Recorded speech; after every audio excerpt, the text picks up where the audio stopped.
It's the city with the front door, out of the Fort Pitt Tunnel and into the Pittsburgh night. Game 2 of the Frozen Four on ESPN2. St. Cloud State to their first championship game. They will play the winner of our game now. Minnesota Duluth, and UMass is next on ESPN2 in Game 1. Nolan Walker with a redirection of a lifetime. Hero number 1 in a weekend of heroes. Who will step up in game number 2? It's UMass, it's UMD, it's college hockey on ESPN2. When the kids are saying tough love, that's bold, it's safe to say look back and go. This is a game 2 years in the making. A rematch of the 2019 National Championship. Mikey Anderson shot!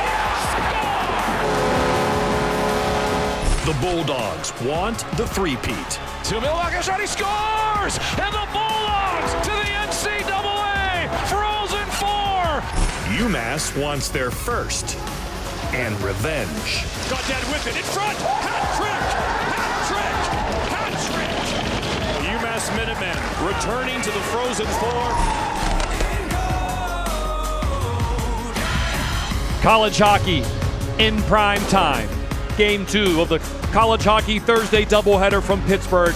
It's Minnesota Duluth and the UMass Minutemen. John Butchergross, Barry Melrose with you again. Quinn Kesnick and Colby Cohen will join us in a second. Barry, Minnesota Duluth, the team of the decade, last decade. They want to get this decade off to another great start. Why are they so good? Culture of winning. Every coach in every sport is trying to find that culture of winning, that line that when you pass it, you become unbeatable, and that's what's happened in Duluth. This team does everything better than everybody else. They're better defensively. Coach Scott Sandlin has been fantastic. They recruit better than anyone else. They teach better than anyone else. They work harder than anybody else, and because of that, they're almost unbeatable, and they are unbeatable this time of the year if you look at the records. They're going for their third consecutive national championship. That hasn't happened since the 1950s. And Michigan. Major UMass news, of course, this week. Because of COVID protocol, their starting goaltender, Philip Lindbergh, did not make the trip to Pittsburgh. Backup goaltender, Henry Graham.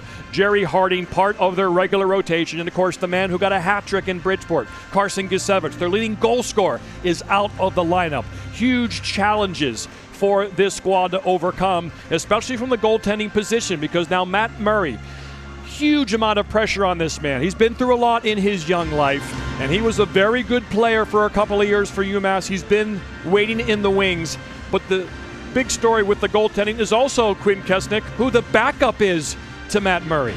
Yeah, Murray starts. Who's the backup? Well, head coach Greg Carville went in the locker room and says, guys, do we have any volunteers? He looked around the room. Nobody was raising their hand except the student equipment manager, Zach Stagmeyer. They call him Stags. He's been part of this team for 2 years. He's a 2-year student equipment manager who's got some experience as a high school goalie. He played for Pope Francis Prep in Ludlow, Mass, and he's been known to jump in between the pipes. Well, yesterday at practice, he was out there practicing. His jersey was FedExed. It got here last night. And Zach Stagmeyer right now is one shot, one hit, one penalty, one play away from starting in goal for UMass. And he's just the start of the goalie intrigue here at the Frozen Four, Colby. Yeah, not quite the same situation for the University of Minnesota Duluth Bulldogs, but a similar situation. Ryan Fanti, who is the backup goaltender for the Duluth Bulldogs, he played in the 4th overtime and the 5th overtime, got them the win against North Dakota. He is also in COVID protocol. So they go to their 3rd-string goalie, Ben Pat, who has played 0 games in 3 years. So between these two teams, guys, 0 games played for the 2 backup goaltenders. We'll hope to see everyone stay healthy and have a great hockey game on our hands tonight, boys. Let's party. Zach Stejskal, he's the man in net. Again, he had to leave that 5 overtime game because of cramping. We'll see if he's able to stay in there tonight without the regular backup available for the Bulldogs. So 2 teams with goaltending situations that are a bit precarious if anything should happen injury-wise in this game. A rematch of the 2019 title game in Buffalo. UMD going for 3 national championships in a row. UMass trying to return to the title game for the 2nd time in a row and get that elusive first national championship in school history. And we are underway in Pittsburgh. 2 strong teams with 2 strong top 2 lines. Good defensive cores as well. Here in Pittsburgh, that all-important first goal, who will get it here? Cole Koepke, Nick Swaney, Noah Cates out there for the Bulldogs. Composed and used to winning championships. Puck came outside the line. That is offside. Capital One impact players for this semifinal game number 2 in Pittsburgh, Pennsylvania. Wyatt Kaiser, he's a 3rd-round draft pick of the Chicago Blackhawks. Barry, good puck mover. He played 60 minutes in that 5 overtime game. He's a big, tall drink of water. This is the type of kid that they recruit right there. You saw the other list before the game started. Just a fantastic group of players. 2 on each side are playing great hockey and need to be playing great hockey if their team is going to win. Yeah, Butchie, and I don't think we're used to seeing a freshman defenseman for the Duluth Bulldogs leading the way like Kaiser, but boy, he's impressive. His game is so well-rounded, and the offense will come. And of course, the UMass defensive pair Colby talked about so much in Bridgeport out there now. Zach Jones and Matthew Kessel, they pinch aggressively as Kessel, the St. Louis Blue draft pick that Keith Kachuk and his scouting department is here in Pittsburgh looking at this weekend. Future St. Louis Blue right-handed shot D-man. They need him now. The Blues need him now. Back behind the net, Aaron Bollinger. Number 25. As line 2 comes out, Kobe Bender. Kobe Ross shot on net. Murray paddled down, short side guarded. Laganoff, Sullivan, and Lebster out there for the Minutemen. There's Reed Lebster. Chips it off the glass and out. Quick changes by both benches, trying to get everybody some ice time as quickly as possible. Ty Farmer out there, number 3. Quinn Olson, Boston Bruins draft pick, number 15 for the Bulldogs. Carries, the good stick work there by number 25 of the U.S. Minutemen, Aaron Bollinger. Tanner Latteroot, chase from behind. Murray again, good stick work right there. One-timer, knuckles wide, that was Wyatt Kaiser. The Bulldog freshman defenseman. To the point, Louis Rail. Trying to win his 3rd consecutive national championship ring. He's played in the last 2 title wins. Puck just comes out of the zone, and so the play is offside. There's Wyatt Kaiser, and Colby, he's your kind of D-man. Oh, I love guys who move the puck, and you look at the history of the Chicago Blackhawks. Ian Mitchell, they drafted him from Denver. Wyatt Kalniuk from Wisconsin. They love these puck-moving defensemen, and Kaiser is perfect for the way the Chicago Blackhawks want to play, and I know how impressed they are with this kid's ability to mature as a young freshman. Yeah, Rob Bacca, Chicago Blackhawk College scout, telling me that man with the puck right there, Kaiser, elite skater, never gets beat, gets back for pucks, elusive to checkers, excels in transition. So keep an eye on number 5 for the Bulldogs. But back come the Minutemen, trying to get some pressure on Zach Stayskal. And obviously, it's always important to score first, but when you're a team with some injuries, you need something positive to happen. A goal early would really go a long way to solidifying your mental makeup. Both these teams similar ages. Chow. And again, the big news for UMass, Carson Gusevich had a huge regional. He's out with COVID protocol, so Anthony Delgaizo, who got his first goal of the year in Bridgeport on an empty net, is launched up to that all-important first line with Gaudet and Chow. Why do you think he picked Delgaizo, Barry? I think because he fits into what they're doing, the size, the aggressiveness, the strength, the hunger. They probably listen well to older players. The coach probably tells you just do what the other 2 guys in that line do and you'll be fine. So there's a number of reasons why you make a lineup, and those are some of the things you're looking for as a coach. Kessel goes back to get it. Again, out there with Zach Jones, has the puck right now. He's a New York Ranger draft pick. Nice tape-to-tape pass, tipped in by Delgaizo. The top line will change for UMass, and they'll have a fresh line out there now.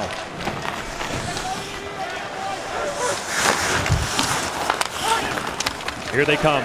Josh Lapina's the center on this line. Hockey East Co-Rookie of the Year.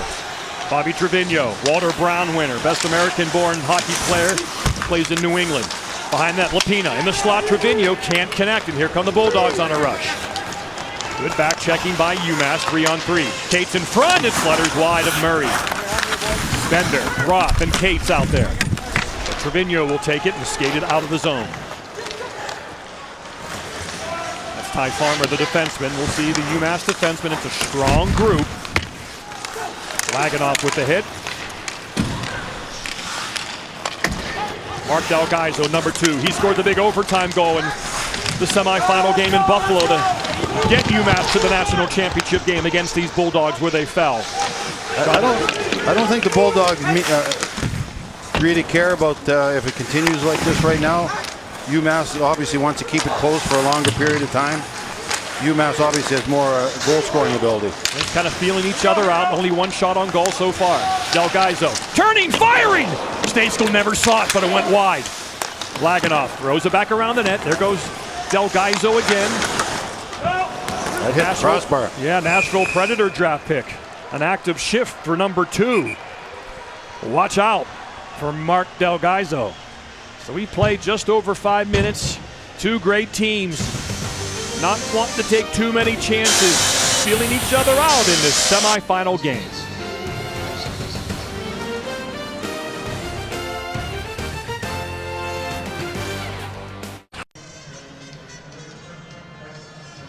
UMass Minutemen very close to scoring the first goal of this game.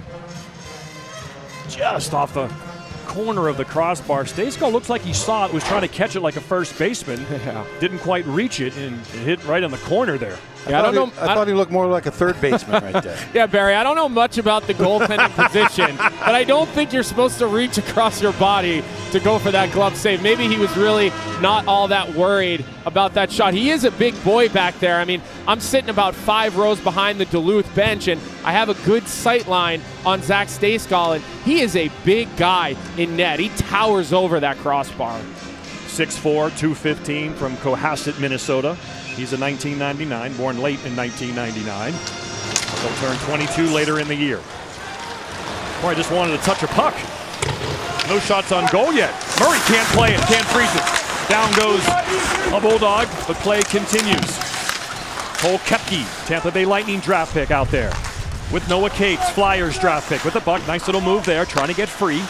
Cycles back down low. Sweeney gets picked off by the referee. And that allows the Minutemen to clear it.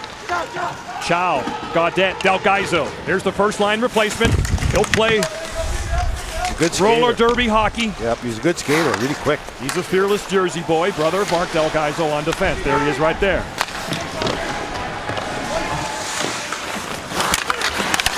Glove down by Garrett Waite. Josh Lapina and Bobby Trevino.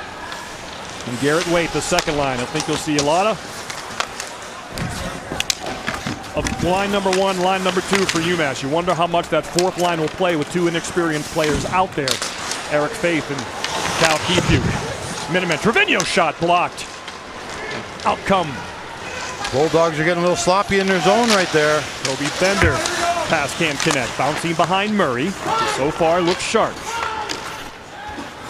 The few pucks that have come his way. Toby Roth. Cross corner dump by the Bulldogs, and they'll change. So again, up and down they go. There's Philip Laganoff. Sullivan and Reed Lebster out there. Back comes Tanner Latteroute. Hesitation. Can't get around his man. Back to Latteroute behind the net. Got Jesse Jocks out there and Quinn Olson. At the point, bounces out. That's offside at the line. We mentioned Wyatt Kaiser. He's born in 2002. He's a youngster. And managing the puck in a big game like this, that's on his shoulders, Colby. Yeah, you never want to see a guy get this casual. Just after I talked about how good he is, how mature he is, I think maybe he just kind of lost sight of where the forechecker was. But when you're a defenseman, Butchie, you got to cut the net tight. And when you do that, you can lose the forward. You basically run him right into the net if he wants to tempt you. So a little more urgency when you're coming around the behind that side of the net. Fourth line out there from UMass now. Of course, they do put out Jones and Kessel to offer them some support. Jones still aggressively pinching, and a good cover there by Mika. the fourth line center from Naples, Florida. Kessel, shot! Blocked to the side. Jones shot, goes wide. And into the netting. And the puck will stay. And the Bulldog end. Greg Carvel, he's an excellent defensive player at St. Lawrence, team captain, great leader. He came to this program. And just 3 years ago, it was like year 7 of finishing last in Hockey East. And now he has built this into a team that has reached the Frozen Four, Barry, 2 years in a row. And he's very fast. We learned that about him. Yeah. This is what I talked about, the speed. Now look at the technique. I don't know much about running, but this looks like a guy that can run. On ice! On ice! Holy shnikes. So he gave us that last week after a big win for his hockey club, which we're very, very excited. He's done a great job. This is a good hockey team. They recruit very well. You know, you had Cale Makar on his team for a year to get things started. So everything's pretty good. He's done a great job. Yeah, we were about to interview him, and he saw his boys getting together for the team picture. Yeah, you do not want to miss that. So we understood, get off the headset and go join the boys, and then we talked to him afterwards. It was and Cale Makar is supposed to be watching the game tonight. So yeah, they're off. He said he'd be watching. Yep. Great experience at UMass. Hobie Baker winner. This year's Hobie Baker announced tomorrow, and now Makar translating. Stayed that extra year when maybe others would leave, and was able to make that smooth transition. He was an impact player right away in the Stanley Cup playoffs. He scored the first game he played in. And now having a great year. Bender and Roth getting lots of ice time early for Scott Sandelin. Roth walks out in front, saved by Murray, doesn't get there, rebound, and he's able to cover up. UMass still no shots on goal in 8 minutes. And UND put some early pressure on, led by the Cates Bender Roth line. This is a Bulldog hockey right here. Watch right to the net, hard. Get the confusion in front of the net. You go off a skate, go off a pair of pants. Goaltender lose sight of it. Just make it into a little bit of a battle there, a little bit of a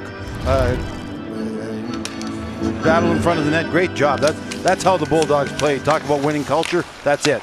Saved by Murray. Bulldogs now with some good offensive zone pressure against Zach Jones and the UMass Minutemen. Now Cates with it. Jackson Cates, brother of Noah Cates, the first line center. Kessel to Jones. What impresses you about Greg Carvel, Quinn Kesnick? Well, he's got a certain aura and presence at practice. One thing he mentioned to me about 30 minutes before this game was we have to get off to a good start. Given the personnel issues that they have, we've got to get off to a good start. His other concern was size. The two forwards that aren't dressed were both 6'2", 6'3", 200-pounders. And this Duluth team is heavy. They're big, they're strong. So he's a little concerned about some size differential in some matchups. Hit hard by COVID protocols unexpectedly. Starting goaltender Philip Lindbergh back in Amherst. Carson Gisevich, who got the hat trick, their leading goal scorer, didn't make the trip. Backup goaltender. Jerry Harding as well. And so lots of adversity when you play a program like UMD to lose your leading goal scorer, lose your starting goaltender who might be the best in the country the last 2 months. This is a major hurdle for this UMass team to play a team like Minnesota Duluth in the Frozen Four. They've known nothing but success the last 3 years. And Butchie, this is your new fourth line out on the ice. This is the line where the two players came in, Keefa and Faith. They have not played a game in a while, so we'll keep an eye on this new fourth line for UMass to see how they're able to gel and to see how much ice time they're going to get, centered by George Mika. Yeah, as long as it's not a disaster with each shift, he'll send it back out there. A lot of people by the bench. A lot of people by the bench over there.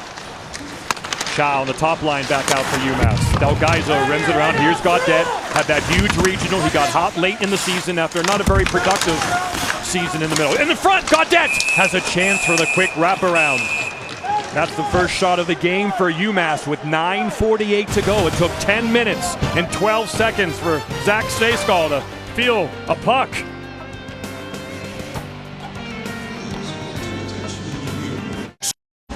Two evenly teams matched up here in Pittsburgh. No score through the halfway point of the first period moments ago. Quint Kesnick with the head coach, Scott Sandlin. Coach, you look at UMass on tape, and now after 10 minutes you see him in person. What jumps out at you?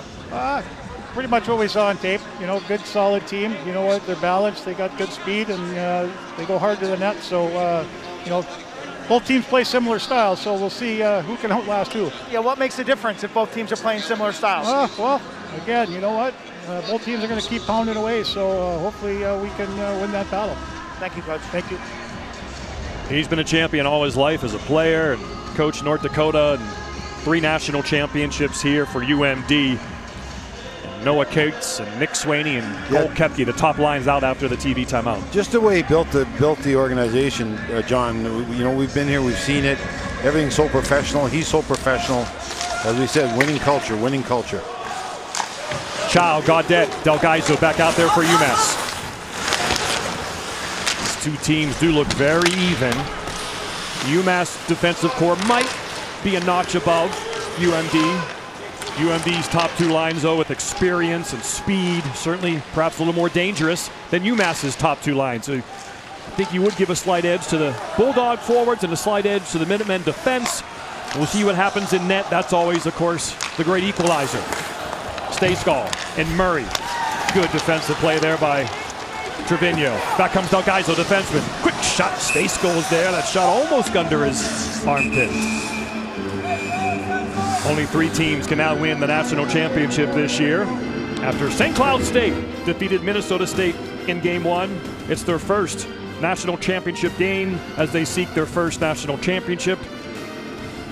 Go to NCAA.com for more on all 90 NCAA championships.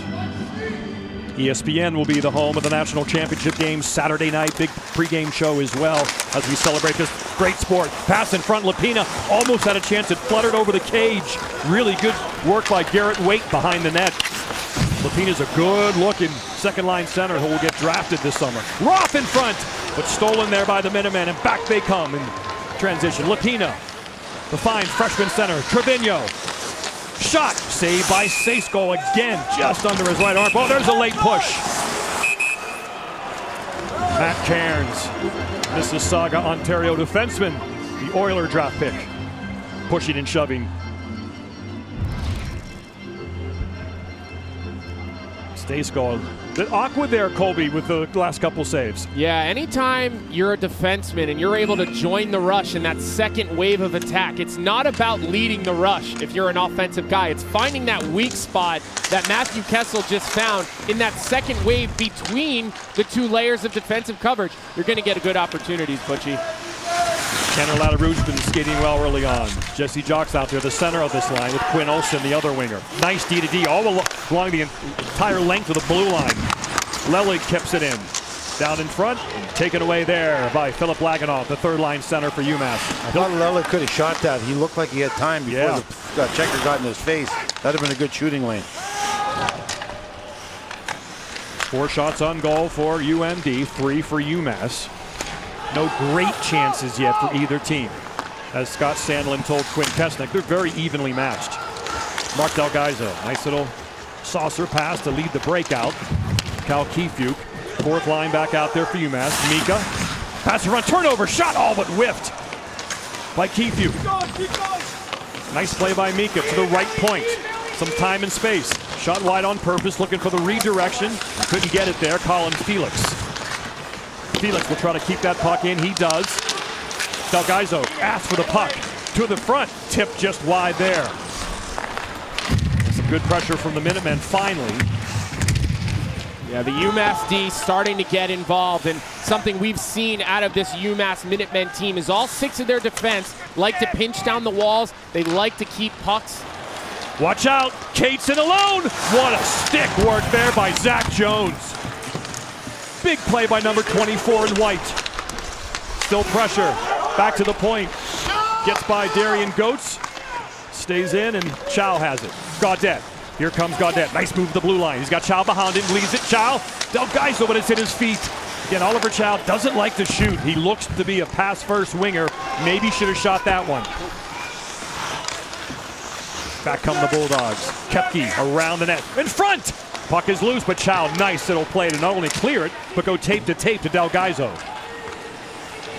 And the Bulldogs and the Minutemen regroup. Koepke, board pass. Gonna go to Murray, see if he covers up for the faceoff. He does. Boy, Colby Cohen, what one-on-one defense by that New York Ranger draft pick just now. Yeah, Zach Jones knows how to recover, realizes he got beat, cheating his defensive partner, and then watch the recovery with the stick. It's all about that stick positioning. The modern day defenseman, stick first, stick extended, feet moving, and that is textbook how you defend a play off of a guy's back hip. And guys, it's not just defense for Zach Jones. He is dangerous offensively too, and we will hear from him on that offensive blue line. Him and Kessel are a strong pair. UMass is probably going to need some offense from them. They don't have a lot of offense up front, and with the Gasevitz injury, they're really going to have a hard time scoring. In fact, they're having a hard time getting shots on goal. Remember, they had 7 shots on goal in the 3rd period of the regional final, and now they're stuck on 3. They got 10 in almost 2 full periods. And here comes Kobe Roth. Dangerous player. Goes along the wall, chips it towards Murray, who gloves it and holds on for the faceoff. As I said, the longer it stays 0-0, that favors UMass. UMass doesn't have the firepower of the Bulldogs, so keep it close, get one here, get one there, and all of a sudden you win a game maybe that people thought you couldn't do. Yeah, and you like to see Murray in net for UMass. He hasn't played a game since January. He's seeing the puck well. I like his rebounds, Barry, there. He smothers it. He takes the draw. He looks confident to me, Barry. I agree totally. Tough situation to be put in against a very good hockey club. He's been great. He's had a great start, and they'll start believing in him more now the way he's playing. Has tons of college hockey experience. He was 20-5, 20 wins, 5 losses 2 years ago. So this is a guy with plenty of experience, and that's a penalty coming up. UMass will go on the power play. Extra attacker about to come on. Still with it, Laganoff. Extra attacker is Trevino. Behind the net, got to swing this around to Farmer. Careful, the net is empty. Don't want to go back to the point too hard. Trevino has room if he turns. Now he waits, looking to get it on net. Can't. Now he walks in. One-timer to Farmer. Farmer can't get it off. Delayed penalty coming up. If UMass scores, they still get the power play in college hockey. Moving it around. Trevino. And puck is whacked at by Quinn Olsen. There's some anger out there. You think? Yeah, guys, I think that UMass is going to get lucky here on this penalty because we're going to look at the replay, but I think he just loses an edge as his stick is getting lifted. And, yeah, he did. You know, that's a tough call for the official out in the neutral zone to make, and when things are happening at full speed, it's always difficult, but I think he lost his edge more than anything. Well, when a guy falls and anything is involved, yeah, he did get him. You got him. The stick was there. Yeah, he That's did a get tough him in call. the hands. You're right, Bear. That's a tough call. And there was a play earlier where, again, a UMass player is pulled down, so maybe they added 1-1 to call one minor. But here, nonetheless, this is a type of situation UMass needs. Score on the power play. Yes, they need to score on the power play. You're exactly right. Kessel and Jones switch places. Back to Jones. Now they're set up. The couple of one-timers to choose from if they get the puck back to Jones. So he can go either way here. Looking. Now he'll switch places with Kessel, who goes to the middle. Back to Jones. He's got room. Wrist shot. Score!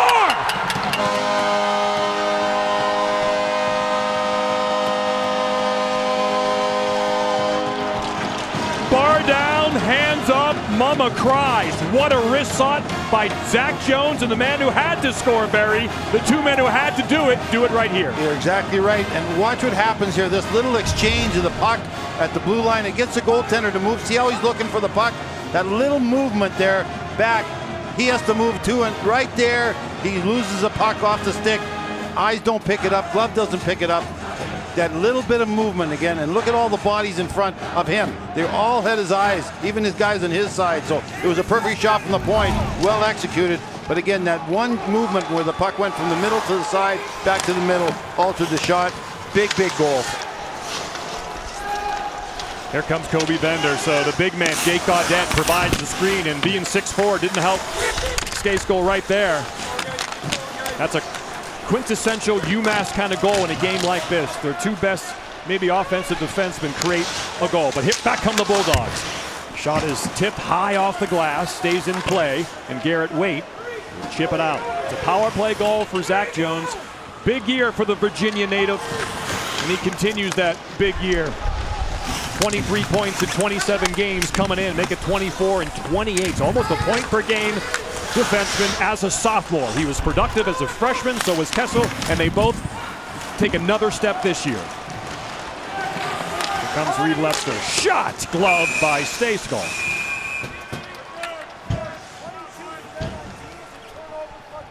It's not about quality. It's not about quantity, I should say. It's about quality. A quality wrist shot, a quality screen, and a quality 1-0 start for UMass.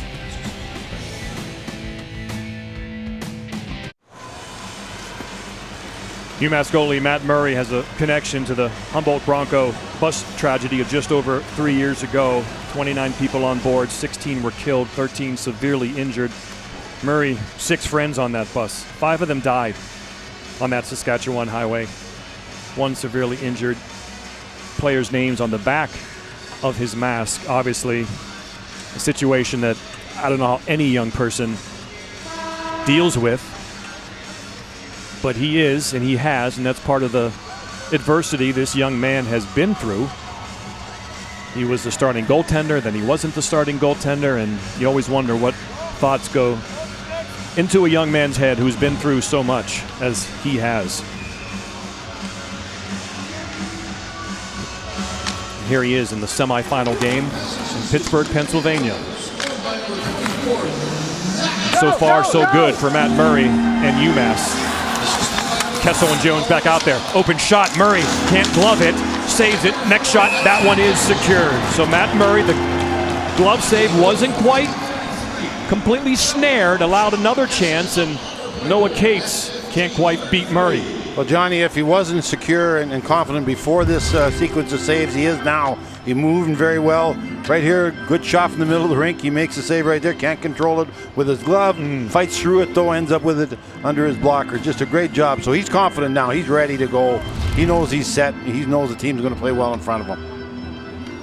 And we know they're going to get chances. He's going to have to be good for this team, and they feel just as confident with him as they do with their other goaltender, Lindbergh, who, as we mentioned, out due to COVID protocol. Watch out, Bender, save Murray, and another nice clear by UMass. They've really good stick work in front of their goaltender so far.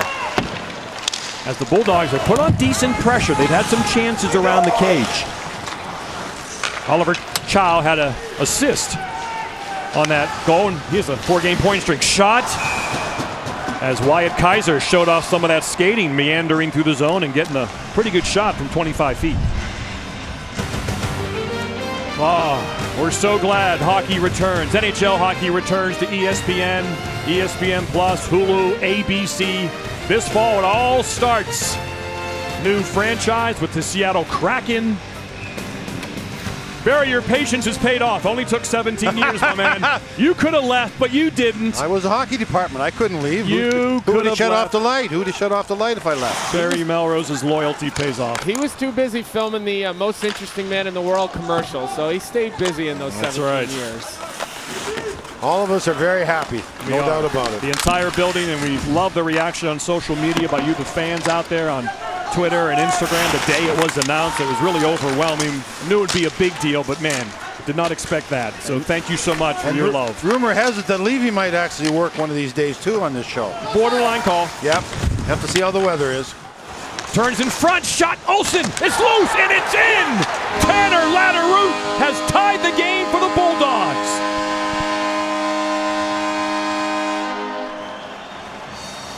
Just too much time spent in the UMass zone. You can't let a team like that have that many opportunities.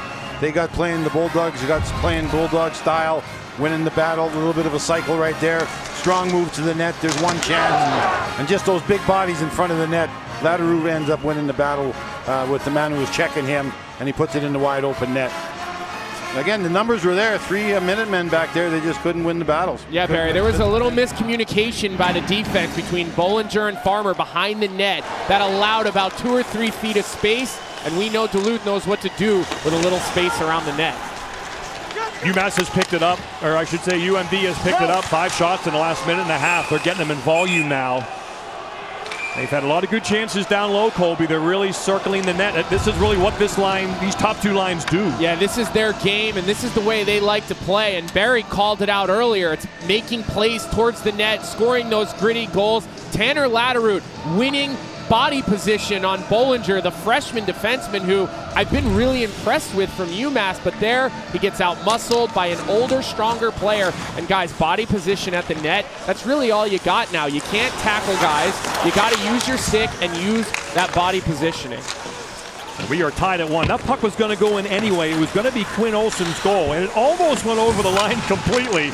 So Laderoute kind of takes that one away from Olson. It was going to deflect in, but you got to make sure in that situation, and he does. That's what forwards do, Johnny. They're stealing pucks away from each other all the time. If I'm Olson, I want a review. That might have been over the line. That's why I only had like 2 goals. Yeah, but stolen from me every game. He's a Bruins draft pick, though. Those guys learn to be selfless at a young age. You know, they teach him young. It's not about I, it's about we. Laderoute's 3rd goal of the year in game number 28. I just think, I've always thought that he is too good to only have that many goals. You look at he's a physical monster, he's strong, he's a great skater, he's a smart player, and yet, 2 goals. You would think he'd have more than that, especially with the guys he's playing with on the power play. Even if you're playing second unit, you should be able to kick in 3 or 4 goals. One of those older players, turns 24 this year. That shines this time of year. Yeah, I know he'll play well and do good, but you would just think he'd have more goals. 97th goal, or 97th game of his career. That's his 18th college goal. We are tied at 1 here with a minute to go in the first. Good stick there by Chow. He just knocked the puck out of the air to keep things alive for UMass. It didn't turn into anything, but you like to see Chow, you like to see Gaudette getting involved down low for UMass. Chow, another Canadian on this UMass team, 2-on-2 now. Comes up with Delgaizo, chips it in the corner, and then he'll go change while Delgaizo provides some forecheck here, then he'll go to the bench. Back come the Bulldogs, feeling confident now as Murray steers that aside off the Bender shot. Pass up ahead, had a man preventing the icing. Is Cal Keefe in front, just wide, point blank, around the other side of the net. Oh my goodness, UMass a golden opportunity to retake the lead. Wakey, eggs and bakey, man. No one was near him in the slot. We said we'd keep an eye on the 4th line, and that was the 4th line. Uh-oh, here we go. That was Eric Faith. Again, one of those put into the lineup because of the COVID protocol situation. Had a chance to put UMass on top. This is a heads-up play, Barry. Getting first on the puck to see him back over his shoulder. I mean, that's big time, Barry Melrose. Louis Rail's got to pick him up. That's his man. There's no one near him. There's just 2 guys in the slot area. Just pick him up. You can't make a mistake like that in a game like this. This is Faith's 17th game of the year. Played 16 games. Also from Ontario. Shot over the net. UMass doing a good job screening Zach Sasko. He's really not getting good vision on any puck. But after 1, we remain all squared the way we started. UMass scores first on the power play, but then Tanner Laderoute, close to the paint, is there to tap it in and tie the game at 1 as Zach Jones, the story at Bridgeport, and really he's a great 2-way player, Colby, on defense and offense. Yeah, I love the way that this guy plays. You're seeing all different dimensions of his game. The big stick there, the offense here. I love how he gets his feet around that puck like any good forward would do in the NHL. So this kid is going to be a big-time player for the New York Rangers, and he's one of my favorite to watch. On that power play with his defensive partner, Matthew Kessel, but it was Zach Jones who got the great goal there. And after 1, it's 1-1, Quinn Kesnick. Zach, what's it like to step on the ice and play in a game of this magnitude? It's awesome, I mean, every day you work for this moment to play in these games, so, it's been great for us, and, we got to have a better second and third, but it's all right, we'll be better. Seems like everyone wants to talk about the guys who aren't here, yet your team is focused on what you do have. How have you maintained that attitude? We have a mindset of next man up. So, if somebody goes down, we know we have other guys in the locker room that aren't in the lineup every night that can play with every guy in this country. So, we're confident in every guy in this group. The Richmond, Virginia wrister. Well, quite a shot, Zach. Thank you very much. Bucci. Yes, the Virginia native. He's got game defensively and offensively. After 20 minutes, UMD, UMass in the rematch, all tied at 1.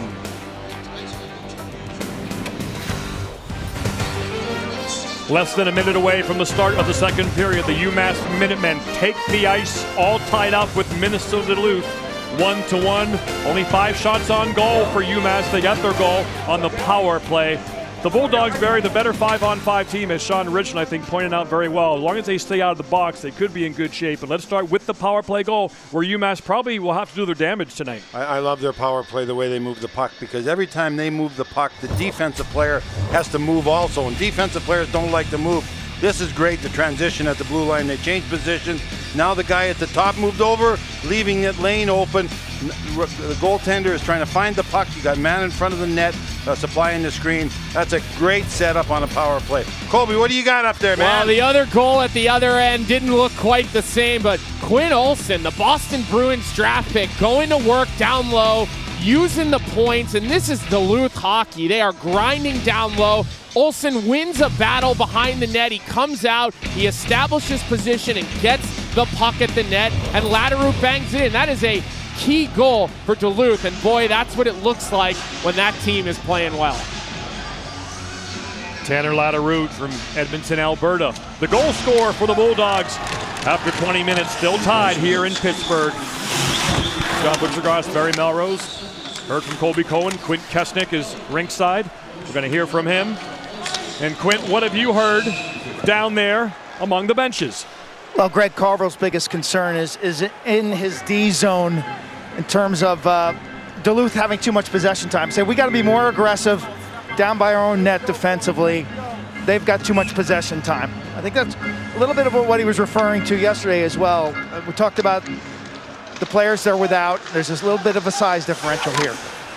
Behind the net, Cates tries to come out in front. Here's Chow. Pretty good guy with the puck, normally the wing. Murray steers it aside.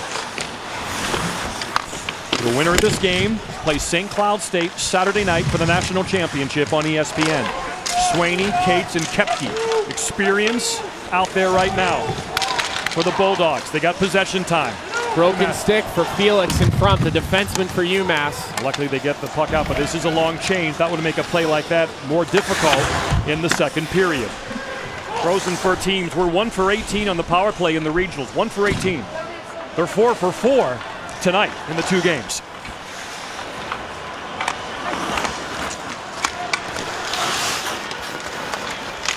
Lapina throws it to the corner. Trevino, a guy that UMass could really use to get a 5-on-5 goal tonight. It seems like the top 2 lines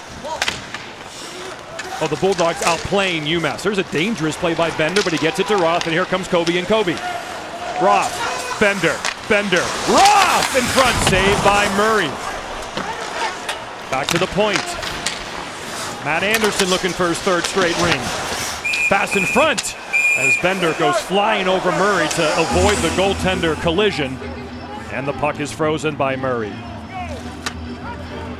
Again, the key production players out for UMass, a big part of this story. COVID protocol. Carson Gisevich leads the team in goals, hat trick at the regional, and no goalie in America. Look at that save percentage number, also on the sideline. No, you obviously got 2 of your best players out of the lineup. That's why this game is unbelievable. That's why the first goal was so important, making sure that people started believing they had a chance to win. So everything worked so far for UMass. They just got to make sure they get the next goal also. Gisevich was such a leader. He was great. That heartbeat guy, Bills Mafia member, a character, fun. And this is it for him. Like this is the ultimate prize. We'll see if we can get those 2 players back. If they win this game and everyone's satisfied with the COVID protocol and staying negative free for a certain amount of days in a row, we'll see when that gets decided. We hope by tomorrow to perhaps have some news if that's a definite or still a question mark. Yeah, Butchie, my understanding is as long as testing today goes okay, those guys will be here on Saturday. So that is my understanding for those 2 players, that they'll be in a car on their way to Pittsburgh if they are to win this game. That's UMass. All right. Good stuff, Colby Cohen. Yeah, we can't fly him. Well, it's kind of last minute. They could jump in a car and be here in about 8 hours. So if you want to get here quickly without waiting for a scheduled flight, you could just say, hey, as soon as I test negative, I'm gone. Start up the old UMass volleyball van. Let's go. Get a VW bug or something. Let's go. We need you here. Mass Pike 84, 81 south, 80, 79 dives right into Pittsburgh. You can go 80 miles an hour on that. As long as we keep Melrose out of protocol, we're okay. That is the most important thing, okay? There's Luke Milmock. He's trying to catch his breath. He was the hero in the 5 overtime game that got the Bulldogs here, that win over favored North Dakota. Here, 1-1, early second period. Oh. And the Minutemen now try to make something happen. Faith, back to the point. Felix saved by Stayskal. The puck comes right out in the slot, but UMass can't take advantage. John, UMass's defense do the best job of shooting from the point of any of the 8 teams that we've seen. Little wristers at the net, tough for the goaltender to handle. And we saw 2-3 goals scored in the last game with just that little wrist shot to the net, Delgaizo to Delgaizo to get the puck out of the zone. Faith still has it. Out of the zone, he'll go change.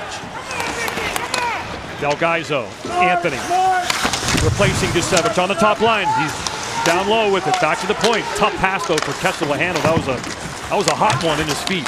Jones pinching on Swaney, keeps it in. Chow behind the net, stops in front, puck loose, tapped around.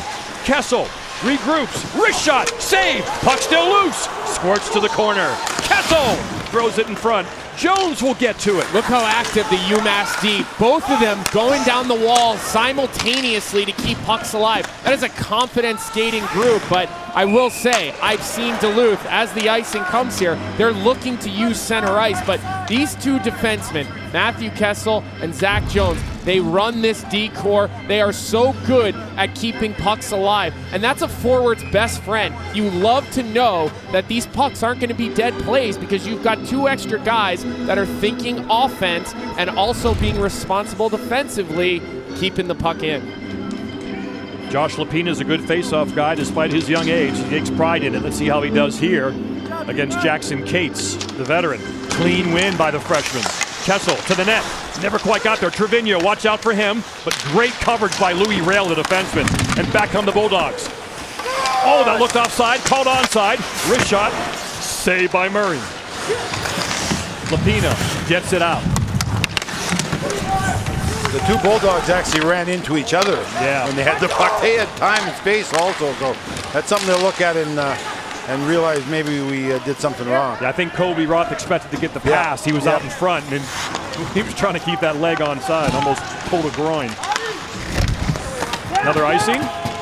It is. So the Bulldog defensemen trying to make some long passes are incomplete, and they're resulting in icings. Well, let's look at this play, John. We're talking about, obviously, the puck you mentioned, Louis Rail.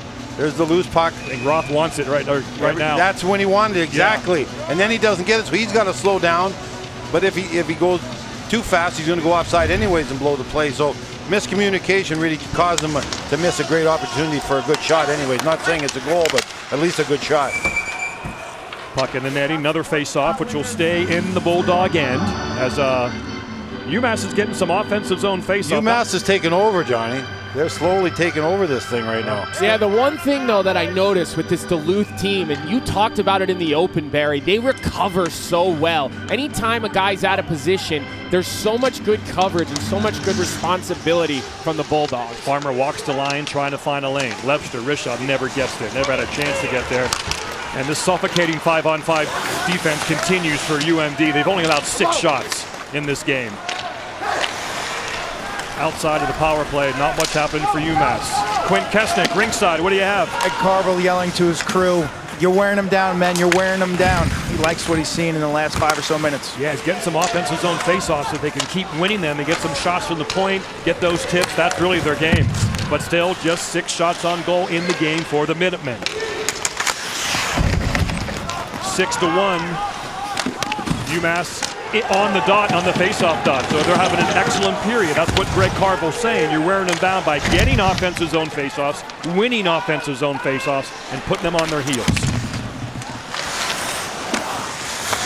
Oh, there's a hit behind the net by Keefuke. This new 4th line, Cal Keefuke and Eric Faith. Boy, what a lift it would be if they can get a goal. Out there now with George Mika in the middle. Mika, nice play at the line to keep it in. The 4th line applying pressure. Mika. Along the side, watch there closely. by Darian Goetz, number 2. The Bulldogs carry 7 defensemen. No, could have been played there. Linesman accurately called. Felix let it go. Now some time and space. Chow looking to make a pass to the net. Flutters over the net. Gaudette going to his office. That's on top of the paint. Back come the Bulldogs. Swinney can shoot it. Murray hangs on and prevents the rebound. The fourth line, it was the story in game number 1. Could Eric Faith bring some of that for the Minutemen in game number 2? Excuse my bellicosity.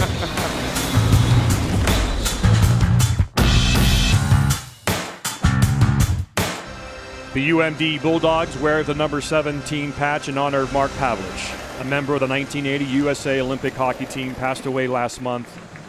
The speedy center from the Minnesota Iron Range, he assisted on Mike Eruzioni's winning goal for Team USA to defeat Russia. He starred as a high school player in Minnesota, All-America at Duluth before earning a spot on that Olympic team. Just 5'8", 170, spent 5 seasons with the Rangers, played briefly for the North Stars and the Sharks as well. 137 goals, 355 NHL regular season games, the second member of that 1980 Olympic team to pass away. I remember texting Mike Eruzioni on that day and offering my condolences. And of course, so many members of that team often did their best to help Mark, who really struggled towards the end of his life. And they still love their teammate and their great memories with him in 1980. 1-1 here in Pittsburgh, Pennsylvania. John Butchergross, Barry Melrose, Colby Cohen, Quint Kesnick rinkside.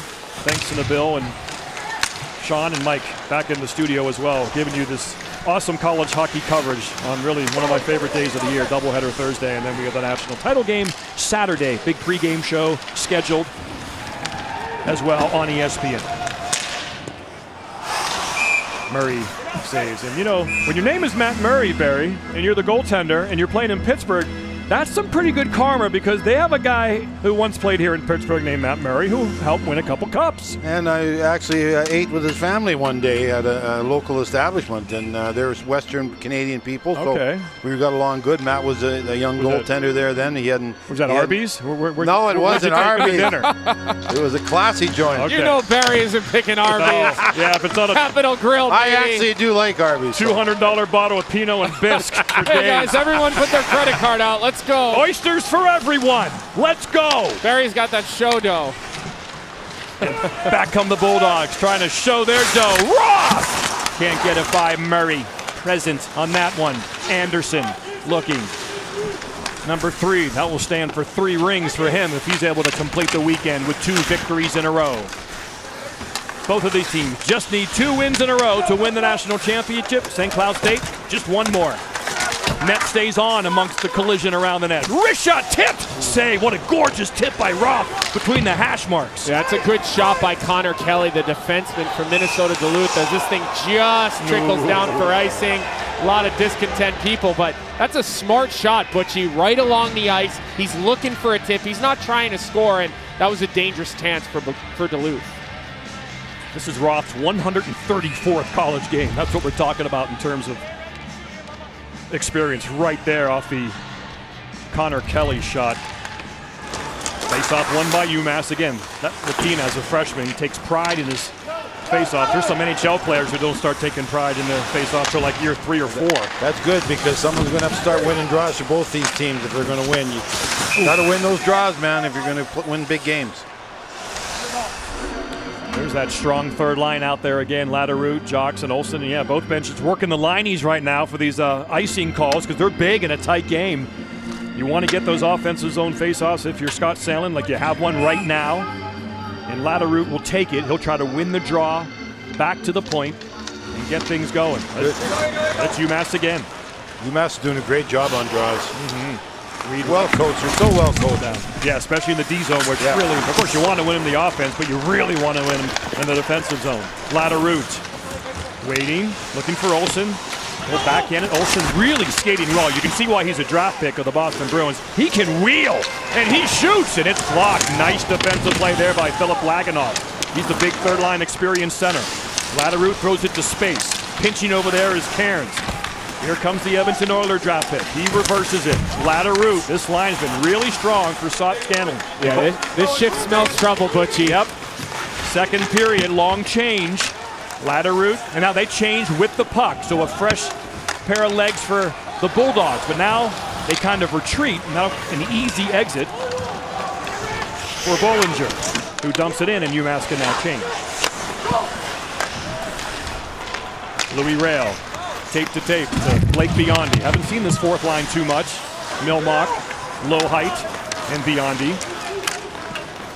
Long pass. It connects. I guess it did. No icing as it hit the side of the net. Felix comes in. Aggressive pinch from the right-hand shooting defenseman. Asking to move the puck is the referees.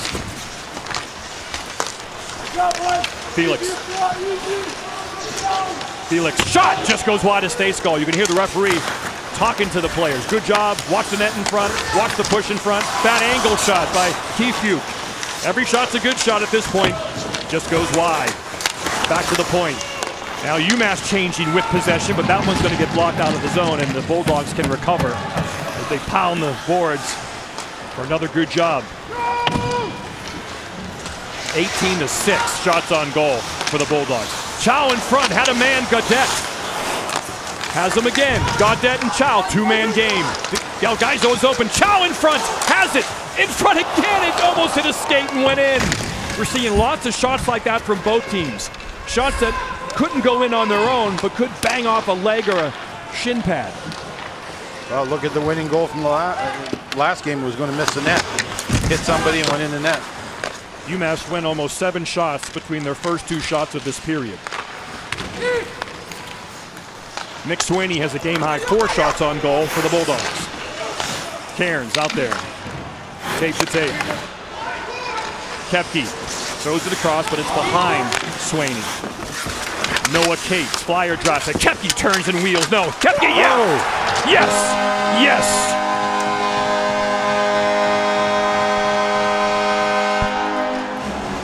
And look who scored. Kepke scores the goal here. With the 17 patch on their sweater, Barry, the next goal comes from number 17, Cole Kepke. That's awesome. Number 1 shot doesn't go in. Puck comes back to him.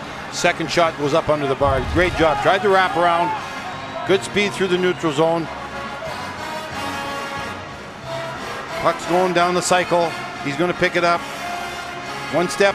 Puck comes back to him 2 steps and throws it in the net. Great job. Great cycle right there by the Bulldogs. That's great. That's a great shot too. Second time Murray has dropped his stick, and that time it really perhaps cost him as he was trying to stay tight, keep the middle of the ice blocked, but he really had no chance. And they might be seeing something, John, because they seem to be going high now a lot of the times right up under the bar. So well, they're dominating 5-on-5 again. They're out shooting UMass 19-7. I know Craig Carville was pretty happy with the way things started in the second period.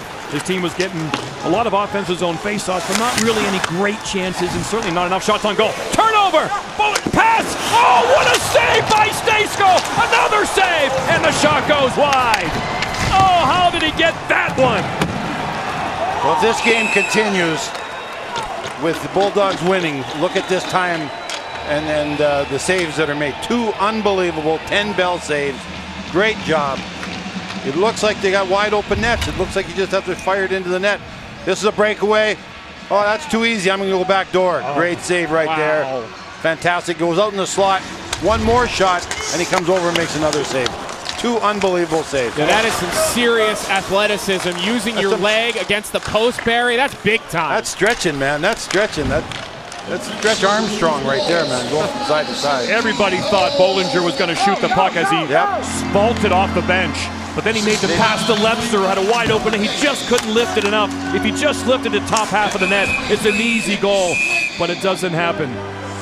And so, Zach Stay-Skull, he announces his appearance. And so moments after we talked about Mark Pavlich being honored with the patch on the sweaters of the Bulldogs, it's number 17 who gets the next goal.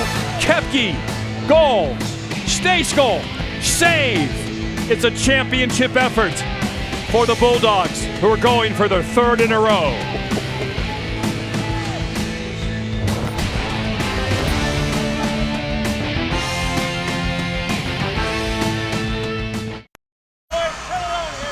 Second period heating up. And who's really hot during that TV timeout was Greg Carvel. Moments after he went off on his team, he talked with Quinn Kesnick. Coach, you just asked your team to bear down and be a little tougher on defense. What did you mean by that? When you play a team this heavy, it's about puck battles, and it's about just taking care of your man. And they scored 2 goals because we're softer on their net. That's the bottom line. We're playing fine, but around our net, we're playing too light, and that's allowed them to score 2 goals. Thank you, Coach. I agree, man. I thought both of those goals they gave up, they were just a little, they just weren't good enough. They were just a little sloppy, floated out of the way, and it enabled the Bulldogs to get 2 really good scoring chances. Something Minutemen really didn't have until that last moment by Lebster, and then of course Stejskal bails him out with an amazing save when he can't quite lift the puck in the top part of the net. It's that winning culture, Johnny. Yeah. Winners make the saves. Winners score the goals when you need to. And Sandlin, Coach Sandlin's done that for 3, 4, 5 years, ever since we've known him. And again, these are these guys. Cole Koepke's the kind of guy in game number 104 as a college player. Yeah, big time play by Cole Koepke, Butchie, to follow up on his own rebound. But Noah Cates, who we missed it in the video, but he lifts the player's stick on UMass. It was Bollinger behind the net, and he kind of acts as a decoy. And that just goes to show you Noah Cates is probably one of the smartest players that has come through this program. Talking with the Philadelphia Flyers, player development coach John Riley telling me all about just how smart this guy is, his hockey IQ. He couldn't stop raving about it, and that stick lift, while he may not end up on the score sheet with the assist, he gets a big assist on that goal. Yeah, and that's probably the play Carvel was talking about. You got to anticipate that, man. You got to lean on that stick. You got to know who's around you, and don't let that happen. You got to win that battle. And right now they're down 2-1. Still not producing any shots on goal. Pass in front. Well, what happens now, John, they got to decide when they're going to open it up. You got 7 minutes left in the period. You don't certainly want to make sure you don't give up one without getting one back type deal. But, 5-on-5 is not a game. Or 5-on-5, UMass is getting their butts whipped. So they got to do something to create some more offense. Yeah, and I wonder, Barry, if maybe you start to load up one line. Maybe you start playing with your offensive lines. I know they wanted to keep some guys together based on some of the COVID protocols, but this might be the time to get Trevino some extra ice time and try to work things out a little. I don't think you can open the defense up much anymore. Yeah. They're flying right there now. They are. So it's got to be the forwards that create some offense. Watch out. Here comes Kobe Bender. 2-on-1 with Kobe Roth. Kobe Bender goes wide, taken down, no penalty. Back comes UMass. Lapino. Little transition chance here. Wait, throws it towards the middle, can't get it. Marked out guys, the defenseman way in deep. That pass is too high, but kept in by Farmer. To the net, easy block. Watch out, here comes Bender again. Bender, will he make it 3-1? No, kick save and a beauty by Murray. Bender's exhausted, but he's gonna stay out there. They won't let him go to the bench. The puck keeps finding him. Another breakaway. Now he's gonna go change. He's getting off before the puck comes back to him. His game has really developed over the years, Kobe Bender, hasn't he? I mean, we've now watched him in a couple of these in a row, and you could just see him getting more mature every year, and you start to see his intangibles, Barry, his speed and his strength. And he is tired. Like somebody chasing you and you're going full speed, like you're tired when you go once up the ice and back. Doesn't score there, he goes back, puck comes back to him again. And this time I'm going with the slapper, and he hits pretty good wood on it. Yeah, somehow you find hits the pad. Somehow you find that gear though, Barry, when you see an opening at the net. You find that little extra bit. You think you've got an edge, but really when you watch it on tape a little bit later, man, I'm slow. That's as fast as I got going. Yeah, when in doubt, you shoot the slapper. You're too tired to shift and go on your edge and squat. I'm just going to tee it up and go to the bench. Yeah, once the slapper comes out, that means you're tired. Yeah. Get off the edge. Oh, careful, Matt Murray. Picks it up with his blocking hand. How about Justin Rose? Looking for that second major. He's got a U.S. Open at Marion. Now he's looking for his first green jacket. What a performance by him, 7 under today. Second round coverage, ESPN, 3 p.m. Eastern time tomorrow. ESPN Plus is all kinds of awesome golf coverage, really just about every week, but Masters Week, especially PGA Championship. If you don't have ESPN Plus, it's time to get it. Of course, especially if you're a hockey fan, NHL TV coming to ESPN Plus. Of course, exclusive games coming to ESPN Plus next season as well. So just a phenomenal service.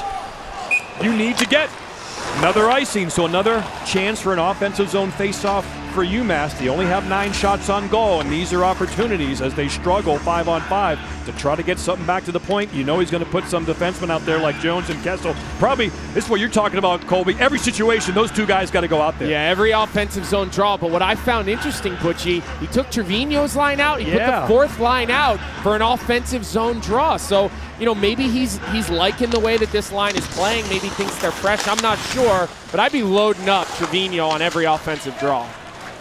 Got a TV type timeout coming up. Whiff by Jones. Shoulder save. That's an excellent save by Murray. That was labeled for the top corner. And then Koepke with a strong shot. But I agree, Colby. I wonder if you try Trevino with Gaudette and Chow. Chow is so good at finding his line mates. You wonder at some point maybe Carvel will do that, but maybe he says, hey, it's a 1-goal game. I'm going to stay patient for at least a while. I think you got lots of time, John. There's 25 minutes a game, so I think we got lots of time. You don't have to start doing that yet, but it's certainly something you got to start, talking with your assistant coaches about how we're going to create some offense.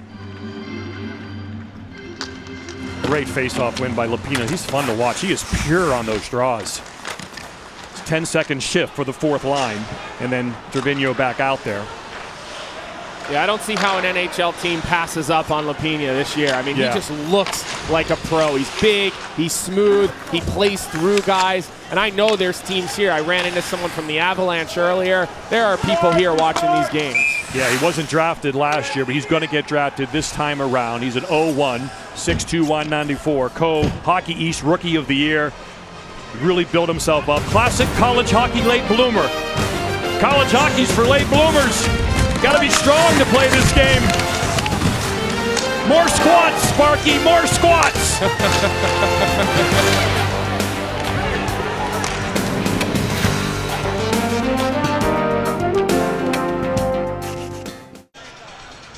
Greg Carvo on your right, Scott Sandlin on your left. They met 2 years ago in the title game as the Bulldogs were going for their 2nd straight national championship, trying to go back-to-back. What a program Scott Sandlin has built. Championship number 2 for him, and number 1 in this run was in St. Paul against Notre Dame. The vets, Jared Thomas stepping up. And then against Carvel and UMass, really controlled the entire game. It was a dominating performance. Cale Makar's final game at UMass. He then would head to Colorado. There it is, 2 in a row. And now they go for 3 in a row here in Pittsburgh. They lead 2-1 with 4:49 to go in the 2nd period. If they win this game, we know we'll have another NCHC national champion because St. Cloud State is a fellow conference member with the Bulldogs. And the Minutemen trying to get Hockey East the championship for the first time since the Providence College Friars beat the BU Terriers in an all-Hockey East final in Boston. Ooh, that was a tough one, wasn't it? Well, for a Terrier, yeah. Great for the Friars. Shot saved by Murray. That is true. 2 sides to every story, eh, Butch? Right. Brandon Tanev loved it. Kevin Rooney loved it. And here on the bench, Roth. Shake. Was he hit by the puck? That just I thought the puck went up into his face. Else? Yeah. Looks like they're reaching down to his shoulder or neck area. I think I'd rather get hit in the face than the neck. I think it's right here. Let's see what happens. Just kind of goes. Oh yeah, you see his right. Oh, he's looking, grabs his shoulder. So that's, who knows what happens there. That's something to look at because he's an important part of this team, and hockey players know most of them have bad shoulders over time as it is. They usually put off surgeries until after the season. It's a common injury, so we'll keep an eye on that. Number 10. He just left the bench, guys. Okay. He went down the tunnel with the trainer. Yep. So I can see him now from our vantage point. Colby, thanks for that. He's stopped right now halfway down, so we'll see. I can still see the back of his jersey about 20 feet from the bench. You see it right there off that camera angle as well. So we'll keep an eye on that. 2nd period only has 3:50 left. They could bring him to the room and say, let's take a long timeout, and we'll get through the rest of this period up 2-1. UMass still single digit in shots. They have 9 shots on goal with 3:37 to go. Jones, nice. Here's some time and space now for this 4th line out there again. To the net hard. Good work. Where's the puck? It goes to the corner and Swaney has it. This 4th line has done a pretty good job getting some chances. Kessel bothered by Koepke. Koepke goes down. Behind the net is Cates. Koepke is a good skater. Back to the point, walking the line. Off the side of the net. Jones tries to cover, and he does. Hunter Lelig showing some good wheels, walking the blue line and getting the shot towards the net. Yeah, that's all it takes. You take a couple steps, you get center ice, you don't overhandle it. It's that shot a couple inches off the ice, and that thing almost went in. But Cole Koepke, as Barry, you just mentioned, he's doing great work down by the side of the net, occupying Matthew Kessel and really making it difficult on Matthew Murray at the net. And he's been good all game. His line is really starting to come on since they scored that goal. How's Kobe Roth, Quinn Kesnick?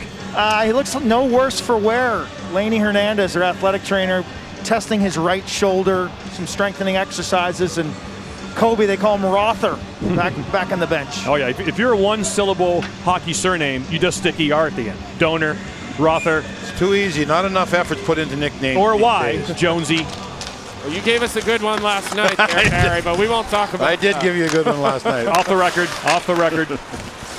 Keith Jones, Western Michigan college hockey player, now NBC analyst. Koepke working hard with Swaney. Watch out for Swaney. He's got a great shot. Up the wall it goes. Anderson backhands it in. Delgaizo chips to Chow. Some room for Chow. He'll look to the middle of the ice. Goes wide, but he gets pinned there by Connor Kelly. Nice job by Kelly to slow down Chow. Gaudette tries to get to the puck, but nice wheels there from Matt Anderson. Anderson still has it. Looking, shooting over the shoulder of Murray. Taken there by Jackson Cates. Here's Wyatt Kaiser, the young defenseman for the Bulldogs. Puck bouncing around. He tries to settle it. Cates then settles it. Rail gets hit hard there by Gaudette. You can hear the rumbling of the checks around from our microphones. Chow's been out there a while. Be careful here late in the period to get caught. Roth is back out on the ice with Bender. Puck towards the net. Delgaizo gloves it. Real nice comp play with no glove on. Chow catches that with his meat hand. His mitten is still on the ice as he makes a change. Someone gets it towards the bench and the linesman gives it to Chow. Very efficient work right there to get Chow's glove back. Trevino now working the wall. Again, UMass still with just 10 shots on goal. UMD 25. UMass needs lightning to strike here. Kept in nicely there by Bollinger. Thrown across, but it's the Bulldogs who are able to get it out. They're working their butt off, but they're not getting any shots out of it. They're just going from one side of the rink to the other side of the rink, chasing the puck. They're not getting any scoring chances. Zach Driscoll, the guy we saw at our regional, Barry, Bemidji State goaltender, just announced he's going to go to North Dakota for his fifth year. Free agency. Yeah, college hockey free agency. Lots of players in the portal, and North Dakota just scores an experienced goaltender in Zach Driscoll. 2-1 here. 80 seconds left in the second period. No icing. As the Minutemen try to get a late second period goal and tie this thing up. Reed Lebster had a chance to do that. Bruce Stayshaw lost his stick. Yes, he did. It's behind the net. See if UMass can make him pay. Pass in front. No stick. Open. Turning. No, can't get it. Kessel shot. Can't get to the net. Good block by Latterroot. Couldn't take advantage of no shot. Mika has it. Driscoll, or make that. Stayskull still with no stick. It's behind the net by the puck. Good play. Great play. Latterroot makes a nice move, and Stayskull can go get a stick if he wants. Now he does. It took him a second. Only had to go 12 feet to get it. The puck down the other end. Still scary. It's still a scary move, man. It is. I don't want to get no goalie in net. That's scary. Exposing that cage. I could trip in the corner and fall out. Exactly. Neurotic goaltender. Never see you again. I hear those goalies are weird. They are weird. That's what Barry Melrose told the Boston Globe. I was doing an interview. Under 10 seconds left. UMass looking for one more. They got numbers in front. But it's not going to happen. That kind of sums up the game for UMass. They had opportunities there with less than 60 seconds to go in the period. They had chances. They had a goalie with no stick. But they couldn't take advantage, Barry, late in the second period, even with the goalie's stick behind the net. People are getting angry, Johnny. The two teams are getting frustrated. It's been a nasty game down low. There's a shot, no stick. I mentioned for a goaltender, they're like a fish without water with that big paddle out of their hands. Good work by his teammates, winning the battle. There's a turnover right there. Minnesota Duluth, same. There's the wraparound. There's the first wraparound. good job. They're just outworking them, Barry. Both of these yeah. goals by Minnesota Duluth, they're hard work, they're heavy goals, and that is what Duluth has been known for. It is why they have played in so many of these games in a row. It's because they are heavy around the net. Cole Koepke had the big goal. Quint Kesnick, he's with you. He had the big goal. I want to ask you about defense first. What do you think has been most responsible for this defensive effort? I mean, I just think we're being simple. We're being hard on pucks. I mean, we know they're a team that likes to put a lot of pressure on the D zone. Their D are really active, pressing down on our wingers. So we've just been stretching the need to make hard plays, get it off the glass and get in the neutral zone, and try to use our speed. What do you think Coach will emphasize between these periods? Playing smart, advancing every zone. I mean, we have a lead right now. Obviously, we want to try and add to it, but we got to make sure we play defense first, advance every zone, manage the game the right way, and try and finish out a hard 20. You ever dream in this moment when you're playing on those Hermantown outdoor rinks? Absolutely. Thank you, Cole. Yeah, thank you. Bucci. Yeah, perhaps the secret sauce of UMD's success might be on those outdoor rinks of nearby Hermantown, Minnesota from Duluth. Population around 10,000 there. The boys and girls can skate to their heart's content, free of coaches' whistles, cone skating, and cluttering systems. They lead 2-1. Go Hermantown. All right, back in The beautiful skyline of Pittsburgh, Pennsylvania. Frozen four colors, the NCAA blue. And of course the gold from the black and gold Pittsburgh. After 40 minutes, the Bulldogs lead UMass 2-1. Colby Cohen, Barry Melrose, both right-handed shooting defensemen back in the day. So you guys were called on the pinch once in a while, and you see both these teams utilizing that to try to get offensive zone time. These teams are so much better than anybody I saw when I was coming up. It's fantastic. I love pinching. I pinched every chance I got. Coaches used to give me heck for pinching. Right here, you see the D come in there. Good support. He can't go there unless the forward goes down with him.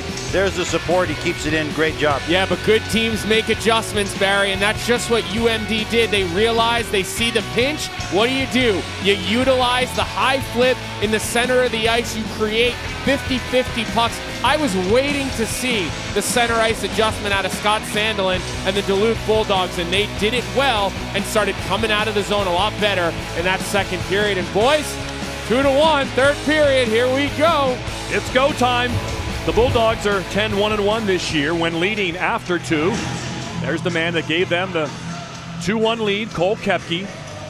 UMass just 1-3 this year when down after two periods. What a move by Swaney. Goes around his man in front. Saved by Murray. A key opening save. What a move by Nick Swaney, the Minnesota Wild draft pick. And Matt Murray makes a gigantic save to keep it a one-goal game. Through two periods, the Minutemen with 10 shots on goal. Ooh, Trevino just caught Jackson Cates in the middle of the ice. Sorry, excuse me, no Cates. And Anthony Melgaizo ducks away from that hard hit from Louis Rail. So some physical play, a key save to start this huge third period for these two schools. UMass looking for their first national championship in school history. The Bulldogs looking for their third in a row. Anderson can't get that, and Trevino picks it up. Trying to make a play. Here he is. Can't quite get around the last line of defense, and he smacks Kobe Bender as he goes away. Roth tries to throw it across, and good feet there by Garrett Waite to break up that pass. Roth again as they regroup. Minutemen changing, so some space for Roth, and Kessel eliminates him. That shot is wide. Good pace to start this third period, guys. Both of these teams look charged up for this final frame. These are championship caliber programs. UMass trying to make their second championship game. They won the Hockey East tournament for the first time in school history this year. They're the hottest team in America coming into this game in terms of unbeaten streak. Shot! Sullivan's shot is deflected and into the net. Well, we've been talking about Nick Swaney, how good he was. This was by far the best play he's made so far in this game. Good speed, beats the D right there. Good job. Now keep those feet moving, keep those feet moving. Power move onto his forehand, and he just has to get it up. He can't get it up right there. The pads come in, stop the puck, but boy, was he moving. If he's going to do that the rest of the night, it's going to be a long, tough night for the D of UMass. Yeah, his ability to pull that through his legs and then accelerate, Barry, that's what makes that so hard to defend. Latterroot throws it in. One-on-one battle there. Delgaizo comes out with it, but from behind is the swift skating Olsen to bother Delgaizo, but delayed offside. They had to go regroup. That gives UMass time. Look out. Cal Keithbuke as the puck goes into the Bulldog bench. And speaking of the Bulldog bench, Quint Kesnick, you were just talking to Scott Sandlin. Yeah, I was as he left the locker room. He wants his guys to just make better plays with the puck, but make them, that's UMass, go the full 200 feet. Get pucks in deep and go to work is what he said. I got to tell you guys, though, the feel here, this is like classic Duluth. They show their killer instinct at these moments. They win these close games, and they just don't beat themselves. Repeatedly, we've seen this from this group for the past 5 or 6 years. Yeah, and blocking shots, doing anything to win. 12 blocked shots tonight. So the shot on goal total very low for UMass, 11. Part of the reason, the shot blocking by the Bulldogs. Pass in front. Chow can't connect as Gaudette tried to make the pass. Here comes Swaney again. They had that nice one-on-one move. This is the fastest he's looked all night long as the start of this period. Fresh sheet of ice. The rink is nice and chilly here. It must be. That must be what's getting them going is the ice level. Summer weather the last 3 days in Pittsburgh. Beautiful, but they've done a great job with the ice. The rink is chilly and... hey, Sidney Crosby skates here. It's got to be special ice. You know that. Here comes Lapina. He'll ring it around. Stayskal can't stop it. That's Ty Farmer with the puck for the Minutemen. No icing. Tipped. Back to get it, Louis Rail.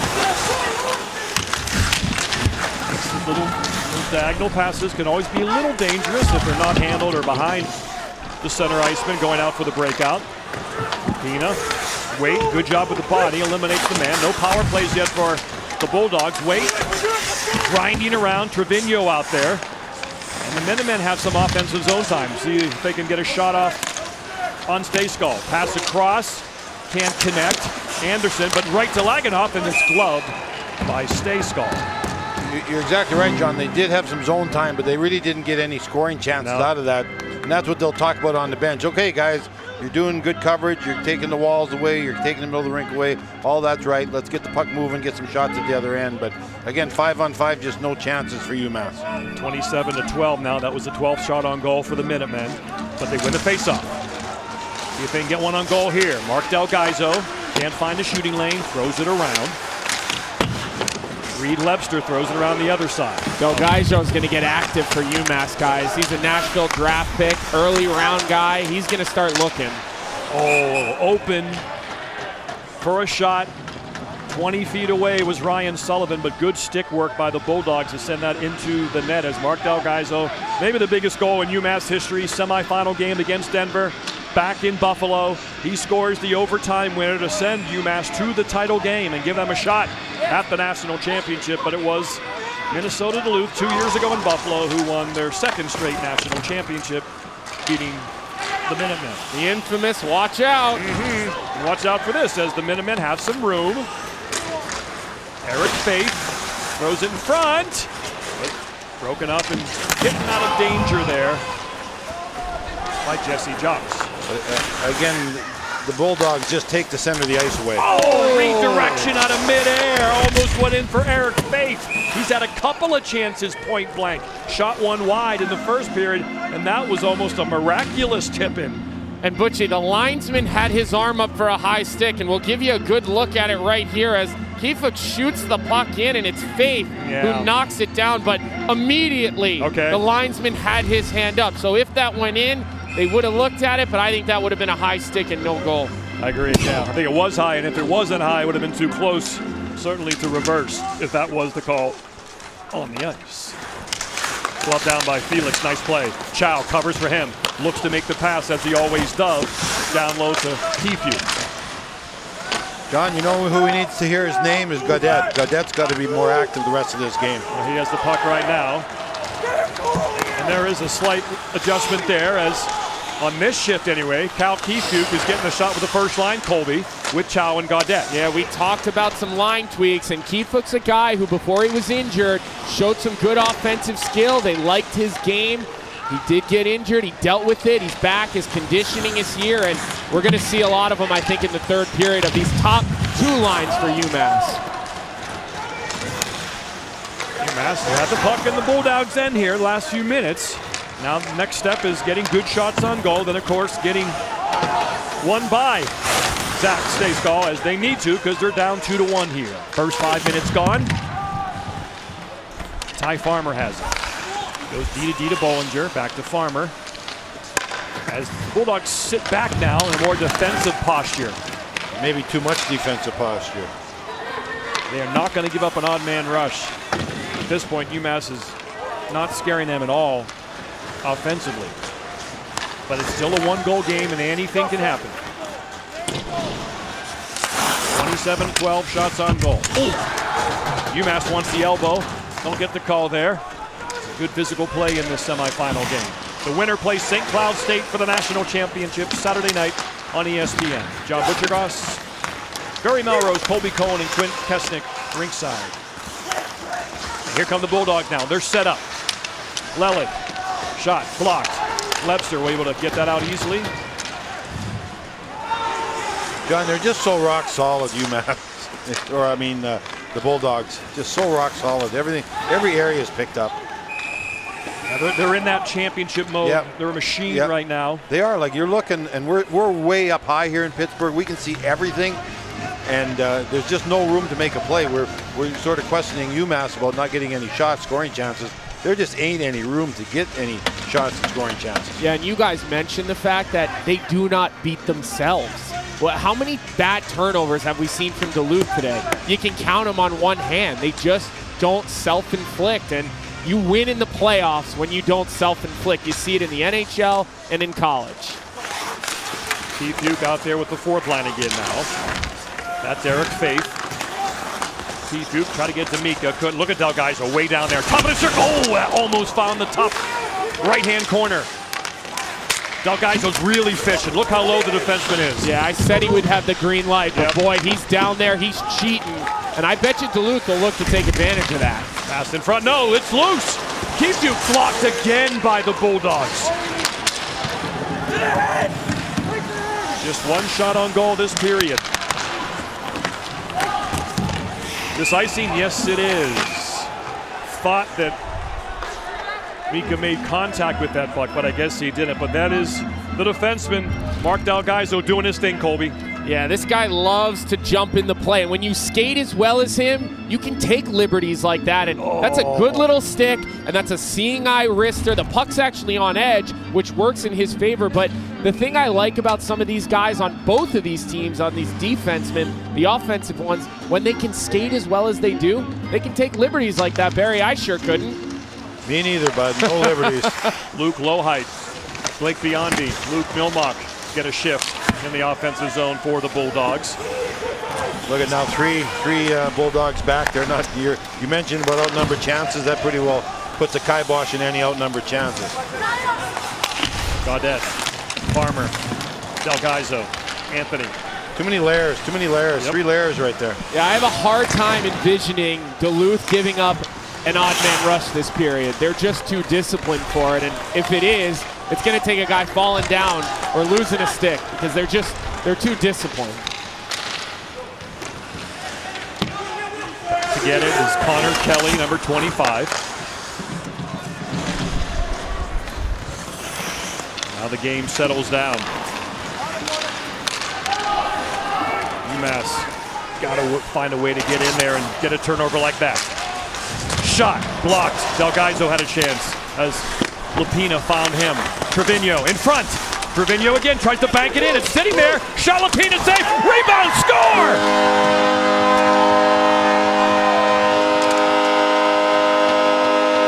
Anthony Delgaizo put on the second line with Josh Lapina and Bobby Trevino, and that combination has tied the game for the Minutemen. Well, this was the old-fashioned way. It was just with hard work. There were battles down low. They didn't get it out a couple times. They're a little bit lazy, and now you're going to see UMass win the puck battles. There's this first chance it doesn't go in. The puck's laying there. Delgaizo gets one more chance, and he puts it in. Watch 23, Barry. Nick Swinney kick it right to Josh Lapina, and then it goes over to Delgaizo. That's a victim of bad luck. Yeah. You're working.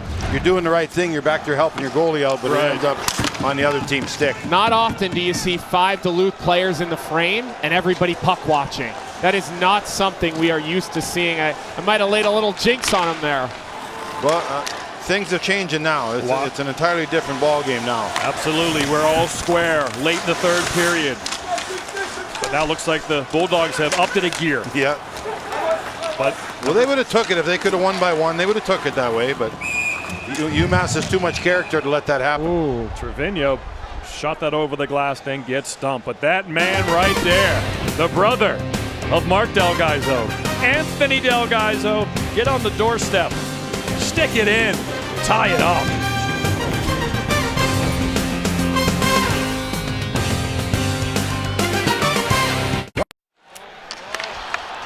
The Bulldogs of UMD going for 3 in a row.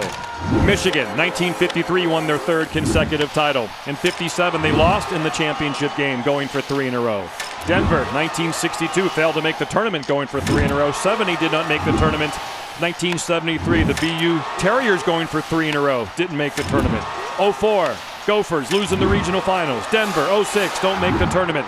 This year, well, the Bulldogs make the tournament, get to the Frozen Four, and had a 2-1 lead until moments ago as Scott Sandelin goes for the three-peat. The team of the decade, last decade, trying to get this decade off to a Bulldog start. His wingers, his top 2 line wingers, have been very good, and Kobe Bender, Kobe Roth, and Cole Koepke, Barry, they all played for one of your former players for the Minnesota Wilderness, Corey Millen. Yep, Corey Millen played for me in LA. And he coached them for the Minnesota Wilderness. Great guy, one of the fastest guys in the NHL when he played. He's not very big, not very tall, but because he skates. Him and Mike Donnelly and Tony Granato were aligned, and they were the fastest line in the NHL. Off the TV timeout, it's always interesting to see who the coaches go with for that all-important first shift, especially late in a hockey game when it's 2-2. UMass has it. Webster to the net, right into the logo of Zach Stejskal. Webster firing, and pucks on net, Barry. This is that nervous part of the game where every shot. Did they poke the bear? Did someone poke the bear? Quinn Kesnick, Greg Carvel coaches hard, doesn't he? He is as animated as I've ever seen him, yelling to his guys, keep being aggressive. We're going down swinging. Chow looking to make a pass. Delgaizo back on that top line after he got that tying goal with Lapina and Trevino. Gaudette, good move using that big body, but good defense by Noah Cates, but Chow has it. Chow watched closely by Wyatt Kaiser. Big age difference there though. Chow older, a little stronger, but good coverage by Rail. Look at Rail, watch out for the hold there. Doesn't happen. UMass, Delgaizo can't find a shooting lane. His wingers are all over the UMass defenseman once they get the puck. Chow cycles to Gaudette. Big body, turns, fires in front. Watch out. Minutemen, shot, puck between the Hashies and Swaney out deep. Tried to spring Koepke for a breakaway. Shot just wide, a pretty good shot as Felix flows on him. Back to Murray, who saves it high on the glass, almost touches the netting. Koepke, bad angle shot as he and Felix exchange. Koepke did have a breakaway. If that pass would have been better and more on his stick, he certainly would have been in there alone. This game turning faster and more physical. Under the 10-minute mark of the final frame, tied at 2 in semifinal game number 2. Bodies flying into the boards. Roth back to the point. Shot, Cairns, easy blocker save by Murray. Saw it all the way. Wait, chips out the defenseman Delgaizo, chips it past the linesman who's trying to get out of the way. Lapina almost picked Kelly's pocket. Both teams kind of getting some jump.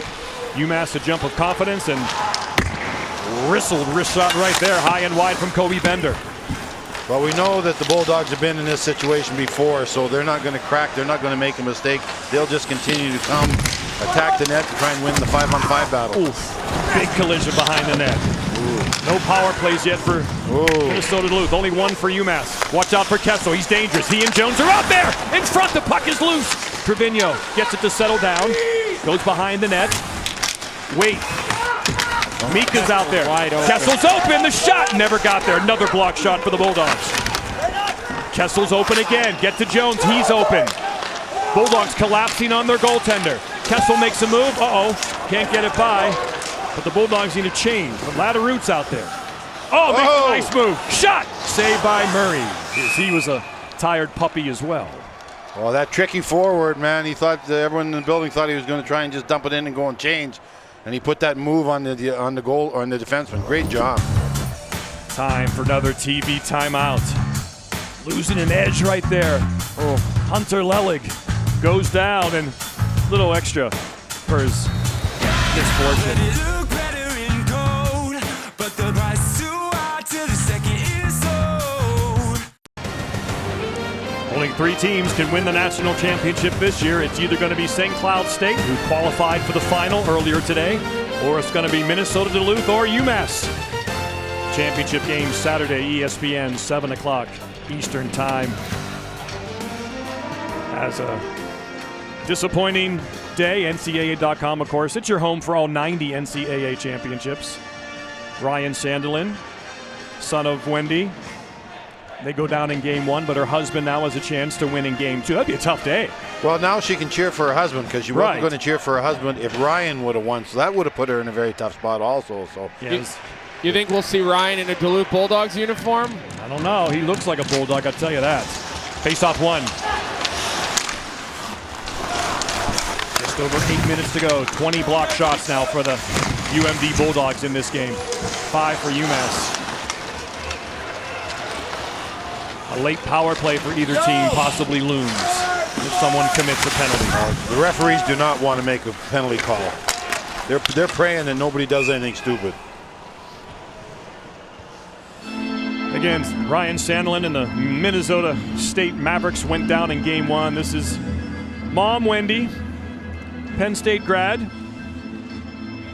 And yeah, you always hate to see your boy lose a hockey game, whether they're a mite or a squirt or a peewee or a college hockey player. But my wife did cry when I got fired a couple times, so I certainly know that she cared. Oh, Barry. Chow behind the net. There's Del Gaizo back out there with Gaudet and Chow. Good defensive play there by Noah Cates. Back to the point, careful. But there's... That was highly dangerous right there. Exactly right. Mark Del Gaizo out there to cover. There's Anthony, his brother. Anthony throws it over to Chow. Look at Mark jump into play. Then he'll stop when he realizes he can't get there, and he'll retreat to his defensive position. Nice crisp breakout here. Jackson Cates. Anderson wants it, can't get it. It's Kobe Roth, number 10 in the corner. Under 7 minutes to go in the third period of a tied game. Toby Bender can't find it, now he has it. Skates it down the wing and rims it around the net. Eric Faith gets it over there. Again, UMass without their starting goaltender, Philip Lindbergh, and their leading goal scorer, Carson Gusevich. They're back home watching this on ESPN2. Boys, we hope you're well. A great year for you and your team. Got to be tough watching this, but they're rooting for a victory, and maybe they can make it here for the final. Mika, Faith. Kessel's got to be careful here. He's caught along the wall. Keefe was wandering down by the net just in case it broke free. Nice little pass over to Jones. Jones, the dangerous player. Another block shot in front. Never got it. Yeah, and if you're an offensive thinking defenseman, which there's a lot of them in this game right now, you can take chances, but everybody has to be in front of you. I know how these guys think. They want to score the goal. I remember being in this situation, but you have to keep everyone in front of you. Lapina's going to get this puck with some momentum out of his own. Here he comes. Around the man to the net. Backhand save by Stejsko. Rock solid there with his pad on the short side post. Back come the Bulldogs. Tanner Latterette. Latteroot by Del Gaizo. Felix brings it around. Philip Laganoff, puck sitting there. Kept in by Wyatt Kaiser. He'll go to the opposite corner. Here are those little battles that Greg Carvel didn't like earlier in the game that resulted in 2 Bulldog goals. You got to keep an eye on those little battles around the net, whether it's behind it, to the side of it, to the front of it. Those are the battles that have to be won. Oh, there's one that almost broke free. Soft in front. Oh, one-time attempt. It was there. Cole Kepke was genuflecting. Prayer not answered. It was there. Connor Kelly. Try to dump it in, gloved. Jones whacks it out, watch out, here come the Bulldogs. Good play by Jones. Out there with Del Gaizo, two really good offensive defensemen. Now Del Gaizo will skate off. Under 5 minutes to go in regulation. Jones, thought we had overtime in game one, didn't happen. Goal in the last minute. What about this one? Down goes Jones, no penalty, get up, screams the ref. Open in front, oh, well wide. As Sullivan had a time and space to rip one on net. Jones will change out of your picture on the blue line, and that's the man he changed for, Aaron Bollinger. 31 shots for the Bulldogs, 14 for UMass, but it's a 2-2 game.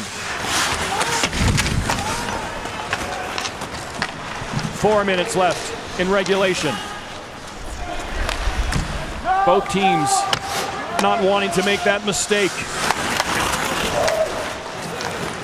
With a trip to the national championship on the line. Get the puck behind the defenseman and try to get a turnover. Nice break out there. Chow's so good at that. Oh, try to spring Del Gaizo. Couldn't quite do it. Hops over his stick late in the third period.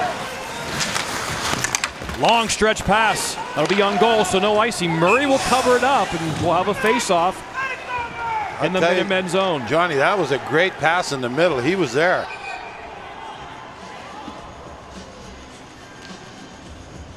Time for the last TV timeout of regulation. Let's shovel the ice. Kepke, that aerial just a little too tough to handle. And at the other end, the Minutemen. Josh Lupino hard to the net, but strong on the post. Zach Stejskal.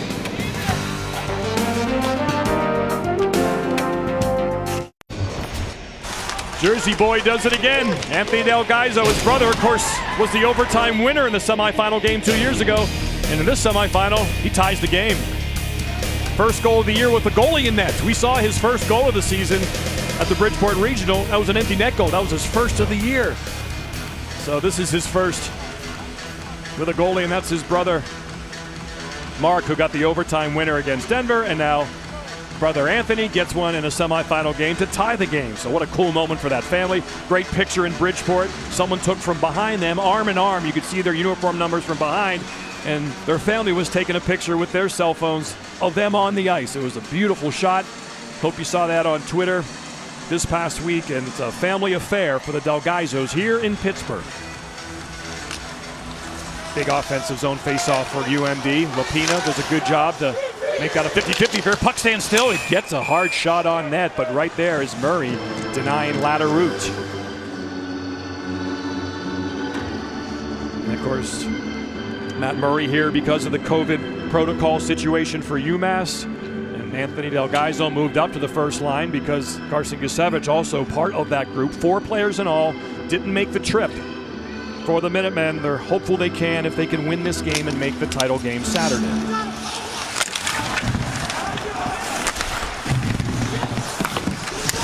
Bulldogs putting pressure on late in this game. One-timer, wide, rebound, open net. But the puck goes begging. Approaching 3 minutes left. Both teams will turn it on now at the end of regulation. 2 players go down. You heard there, someone wants a holding penalty. That's not what they said, John. These whistles are buried. Jones walking the line, skating the line. Trevino, Jones wants it. To the net for the tip. Blocker save by Stejskal. Around the net it goes. Here come the Bulldogs to get it out. Pulled down, no arms in the air. Play continues. Chow spins away from a hit of Matt Anderson. A lot of head shaking on the Duluth bench right now. I don't think they're too pleased with the officiating in this third period, guys. They haven't got the power play yet in this game, so they feel like they're going to work hard for that one. And they'll work the refs hard for that one.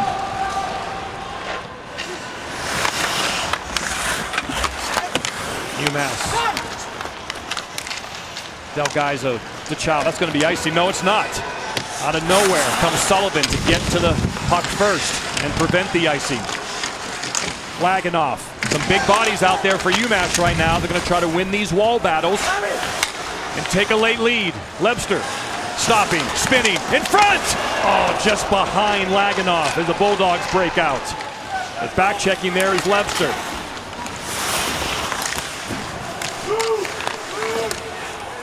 Puck is cleared out. It's soft enough for no icing, and the Minutemen can change. 90 seconds to go in regulation. 2-2 in this semifinal game. The winner to play St. Cloud State on Saturday. Roth back to the point. This is where experience really shows, and the Bulldogs got a ton of it. Roth, nice play by the ref's Jones. arms up. There you go. That's going to be a hook on Zach Jones. Oh, wow. Wow, what a call. Cross check. Jeez. Cross checks the call. Looks like. Thought that was a hook on the wrist by Jones. Let's see who goes off, and now it's Kessel. It's Kessel. Yeah, so maybe you might be right, Barry. Let's see. It is. So it's on 4. I didn't see that. I've cross-checked a lot of people. I know what a cross-check is. He wants to look at the replay, does. Number 4, Matthew Kessel. Let's see. There he is right there. That's a good call. Yeah, you got to make that call. Yeah, it's actually good interference. Obviously, he cross-checked him in the neck area, so just not a smart play by Matthew there. You can't put yourself in that situation. No, the refs have done a good job tonight. They've stayed out of the way. They've made the right calls. They've let the right things go, and you know, I stand by that one. I think you guys too up there, right? Yeah, no doubt. So a power play for Minnesota Duluth. Who is the person? What is the power play unit? Well, you see it now. Jackson Cates, Noah Cates, his brother, both out there. Swaney's out there. He can really wire it. The freshman Wyatt Kaiser's also out there. Here he is with the puck. Cates, shot, hard shot, a lot on it. Trevino can't reach it. 2-2 game late. Looking for another hero this weekend. Swaney shot, save, rebound. No, how did it go in? Cates, UMass survives. Shot, blocked. Trying to clear. Trevino held from behind. They want a penalty. Yep, they got it. And they got it. Cross-check. Back-to-back cross-checking penalties. So we'll finish regulation 4-on-4. We would begin overtime 4-on-4 if we get there, and then UMass would have a little power play in overtime as well. Well, Duluth was just buzzing around on this power play, and that off-net shot there, that is a dangerous play, but it's Bobby Trevino who outworks to draw that penalty. Here's another look at the save by Murray. Yes. Oh boy, gets a little help from the post, and then Barry, you called this one. Yeah, you just can't do that. That close to the boards. Didn't need it. They've been calling that every year, all year long. Don't put yourself in the situation where a referee has to make a call, and both guys did that on separate teams.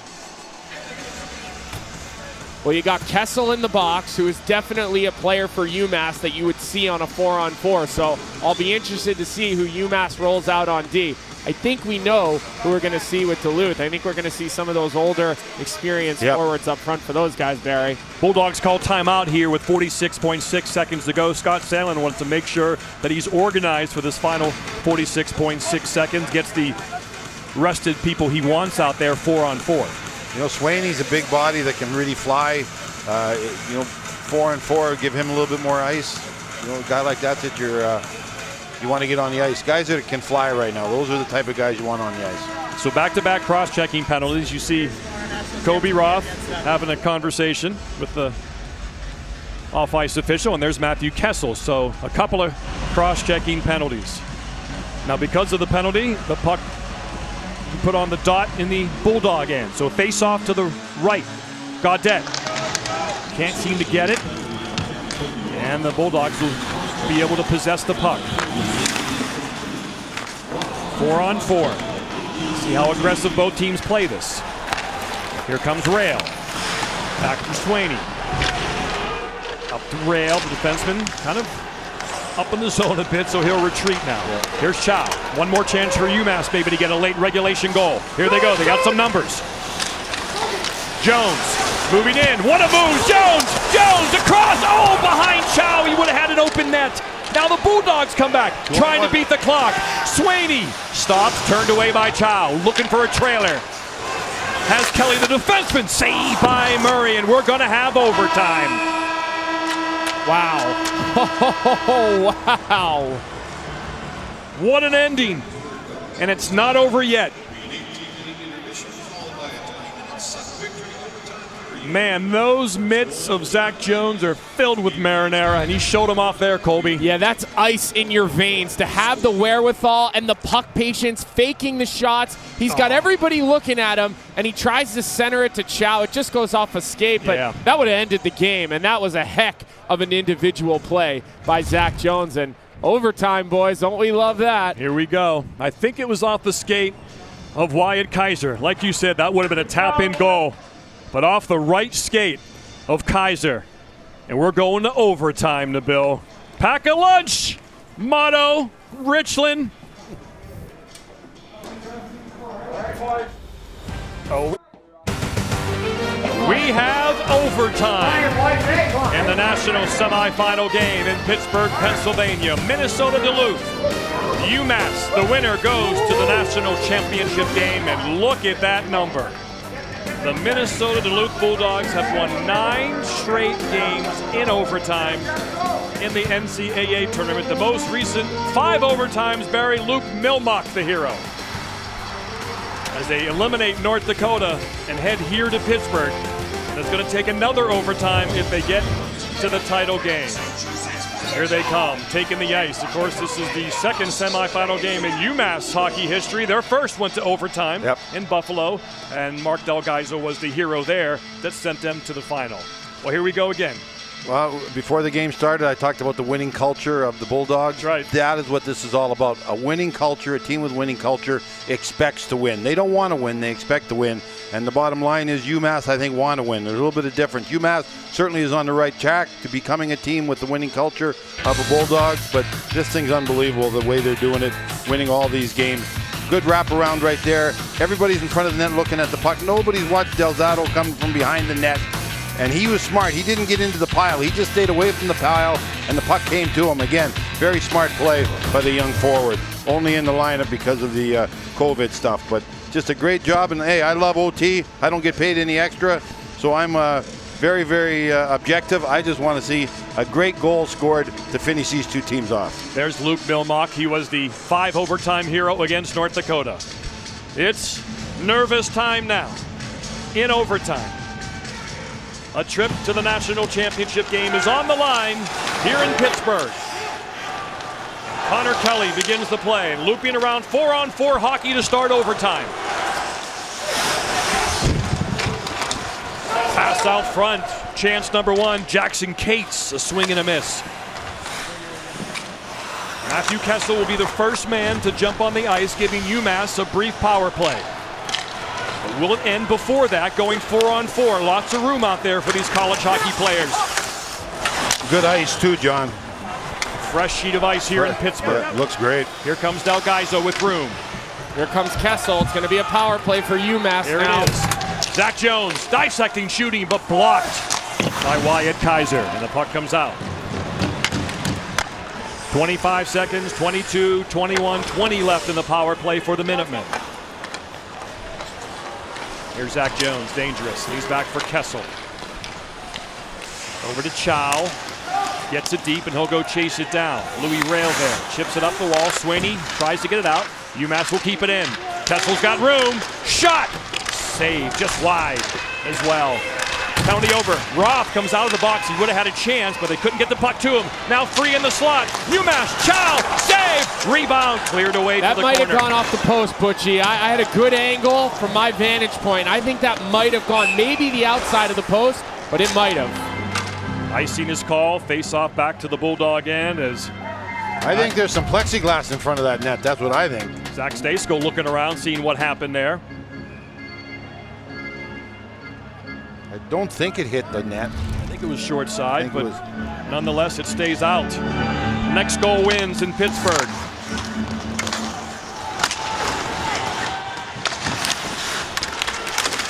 Battles along the wall. That's how these games are usually won. Coming free is Waite. Throws it to give him some space. Beautiful pass in front, but it's covered up. Nervous time here, and we want to give a shout out. Ben Barr is one of the assistants on the UMass bench. His wife Tara is due with twins. It was tough for Ben to leave her yesterday, but she's home. If you're up, Tara, and you're watching, you're the first star. You're a hero, and your husband. Let's go, Tara. Let's go, Tara. she's now watching in overtime. And John Leonard, the former UMass Minuteman, now San Jose Shark, watching. Saw him on Twitter rooting for his alma mater, the Minutemen. So the hockey world, all the NHL games are over, and they want to see some overtime hockey. Trevino fires and snared out of midair by Zach Stejskal. Got to take advantage of these offensive zone draws, Barry. You don't know how many you're going to get. You want to maybe work a play, get the middle ice, get pucks at the net in overtime. And not lose them clean. That's the main thing. Don't lose them clean. Win them clean, but don't lose them clean. 2 minutes gone in overtime. St. Cloud State sits back and watches these two, wondering who their opponent will be, collecting all the information they need. They throw one piece of paper away and keep the other one. Mika up to Faith behind the net. Cal Kefuk and Faith playing this game because of the COVID protocol issues. Starting goaltender Philip Lindbergh, leading goal scorer Arsen Gusevich. Not making the trip here, but UMass has forced overtime, and they're 1 goal away from overcoming all that adversity, getting a little bit of revenge against this Bulldog program from 2 years ago, and moving on to the title game with another chance to win their first national championship. Not icing. I think the linesman was going to call icing, but Stejskal came out to play it, and he gave a late safe sign. That's not icing. That's a stretch pass. They haven't been doing that very much. That's something new in their repertoire, I think. Valgaiso hits Sullivan on the run. Dissecting across the ice. Sullivan goes for it in the corner. Pass in front. Here's Kessel. Deep in the zone. Wrist shot. Wide. Hit the side of the net. Back to clean up is Cole Kepke. Jones, look at that aggressive play behind the net. Eliminated there by Rail. Strong on his skates. But back to the point it comes, and Jones has it again. He's all over the ice. Stops. Wrist shot. Just goes wide. And cleared out of play. Tipped. Face-off will stay in the Bulldog end. Oh, now it's going to come outside the zone. Remember, the 5 overtime game, Zach Stejskal had some cramping issues. It took 4 overtimes to get them, but again, that's something that could be on his mind. Backup goaltender had to come in, but as we mentioned, the backup goaltender no longer here. COVID protocol for himself. Yeah, Ryan Fanti not here for the Bulldogs. Played a lot of games in this year, so it's Ben Pat, a guy who has not played a game in 3 years, who is backing up Stejskal. And of course, backing up Murray is an equipment manager, Zach Stegmeyer. So Staggy, assistant equipment manager. Like assistant greenskeeper? Yep, exactly the same thing. It's all in the details, Barry.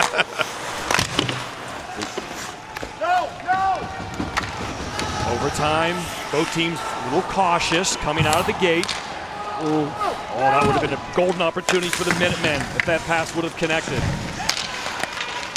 Bulldogs sniffing for a breakaway. Valgaiso dropped his stick, but luckily that pass didn't get out of the zone, and the Minutemen keep it in. They look pretty good to start this overtime. They've been the better club so far, no doubt about it. Felix drops it back. Back behind the net. Pino. Cleared out. 36 shots for the Bulldogs, 18 for the Minutemen. 2-2 in overtime. Kaiser. Wyatt Kaiser, the freshman, turns away and throws it towards Murray. Would have been offside.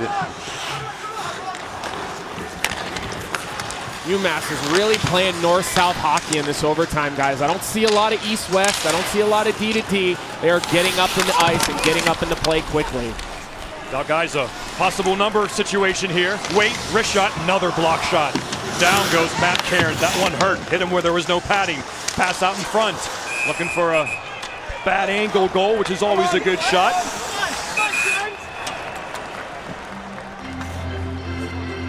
Players getting tired and battered and bruised from all the blocked shots that Matt Cairns blocked. Inside of the knee, there's not a lot of padding there. Oh, yeah. Oh, that hurts. Oh, I felt that. Oh, that hurts.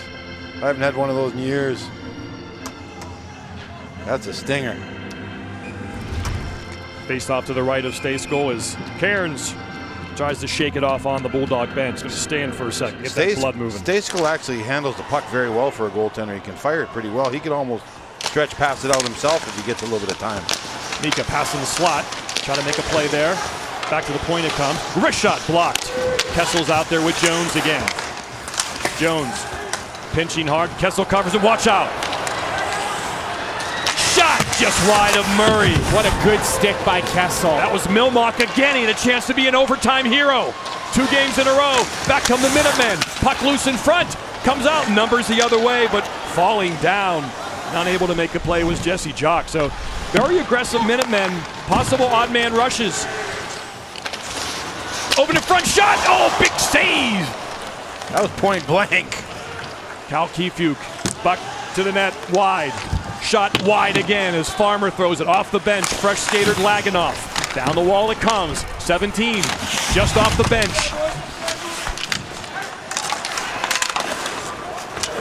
Farmer pinching. Dropping. Look at this puck move by the Minutemen. Shot. Another block by the Bulldogs. Bollinger can't get it through. Skates to the middle of the ice. Lepster. Bollinger. Shot. Save. Rebound. Cleared. Overtime shots, 5 for UMass, none for the Bulldogs yet. UMass is playing very aggressively with their defensemen. UMass has been by far the better club. There's no doubt about it. Shot just high and wide. Jake Gaudette had a chance. Gaudette out there with Chow and Delgaizo, the big line. Trying to get Gaudette around the net with the puck. Good stick by Chow. Stick flies in the air. That's Delgaizo. So he'll go to pick it up. His brother keeps the puck in. Goes behind the net. This is Gaudette's office. Uses his size and his reach. Back to Felix. Felix. Delgaizo. Shot. Blocked. Loose in front. Anthony Delgaizo tries to clear it. Mark Delgaizo in overtime. Blocked wide. Shot to the net. Felix. The Bulldogs under siege right now. Trying to get the clear. And looks like they might. Not yet. Anthony throws it back in the corner. Fanned on it. Another change for UMass. Fresh skater on the ice. Mark Delgaizo, the crowd, senses something happening. Felix. Delgaizo. Chow. Felix. Block. Another block shot clears the zone. Long change in the overtime. The Bulldogs are going to try. Delgaizo's got room. He's in. Throws in front. Wide as Chow will change. And the Bulldogs clear again. Mark Delgaizo off the ice. Trevino now on. He throws it on net. Saved by Stejskal. And the Bulldogs survive the best Minutemen onslaught of the night. That's a headbutt. See if they're going to call anything. Looks like not. Trevino's starting to do a lot of chirping with the Bulldogs, and they're on the edge of their feet here in Pittsburgh and certainly back at Amherst. Block shots in overtime. 7 for the Bulldogs. They're just being dominated. UMass is flying. They want the puck. They look like the hungry team. They look like the team with winning culture. Wow. Just playing so good. They're looking for Kessel. Jones to Kessel here on this draw. Lapina wins it. Jones has it. Patient, try to get through the wall. He's pinching aggressively. Odd man rush chances for the Bulldogs loom. They get a crisp clear. Lapina walks out. Shot, bad angle shot. No, it's loose in the crease. Ross able to clear it. Kessel over to Jones, who sends it back in. Stejskal has it and reverses nicely. And a good breakout by the Bulldogs. Here comes Jackson Cates. See if they can get a shot on goal. Wrist shot blocked by Kessel. Lapina up the wall to Trevino. He'll get smothered by Cates, but the puck comes out. Here's Waite. He'll try to get it deep, but he's unable to, so the change is going to be a bit late. Maybe the Bulldogs can get some numbers. Koepke. Shot blocked. Trickles to the net. Bollinger stops. Goes to Farmer.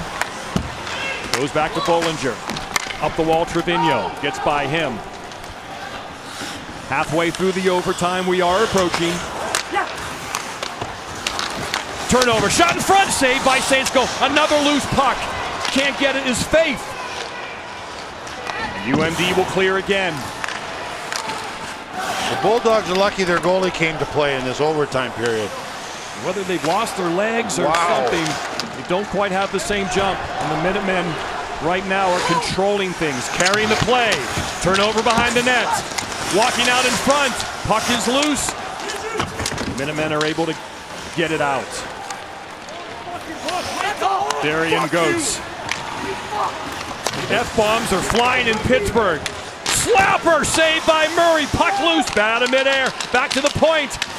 Pass in front. Loose. Murray covers up. Blake Biondi getting a shift in overtime. And this fourth line, which helped score the 5 overtime winner, is out there again. Scott Sandel looking for fresh legs. It actually fans on the pass into the slot area, off the glove, onto a Bulldog player's stick, and not able to put it in. Couldn't get any force on it. This is point blank. That puck just hits you. If it goes any other place, it's a goal. He's so close right there. Finally, some forwards came in and helped and picked the pocket, but wow, are they being outplayed right now?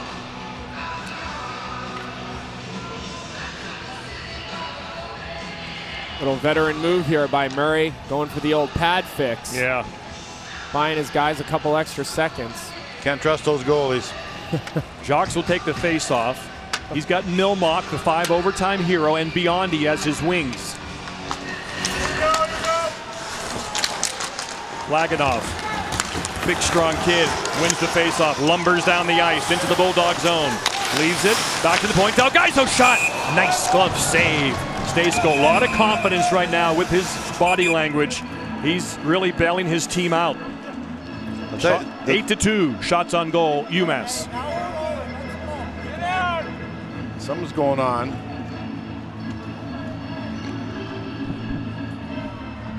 So first whistle after the halfway minutes. point of the overtime. Shovelers are a little bit late. Here they come. Shovel up some snow and keep this surface smooth. Quint Kesnick, what's life found by the benches? You're right behind the Bulldog bench. Well, I tell you one thing, I think they caught a break here with this little delay here for the ice cleaning, because Duluth, they looked like they were against the ropes. Honestly, tired, fatigued. Right now, everyone's kind of looking at each other. Both benches are really subdued. Guys trying to ration their energy, trying to save it. They all know what's on the line. They've worked so hard to get to this point. I don't think much has got to be said at this point.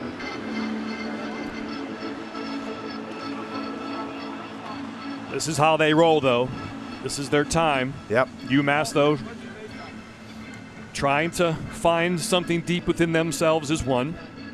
The Bulldogs have won 9 straight NCAA tournament overtime games. The last loss, 1985. I'm sure all their alumni. Sean Podine on the edge of his seat in Minnesota.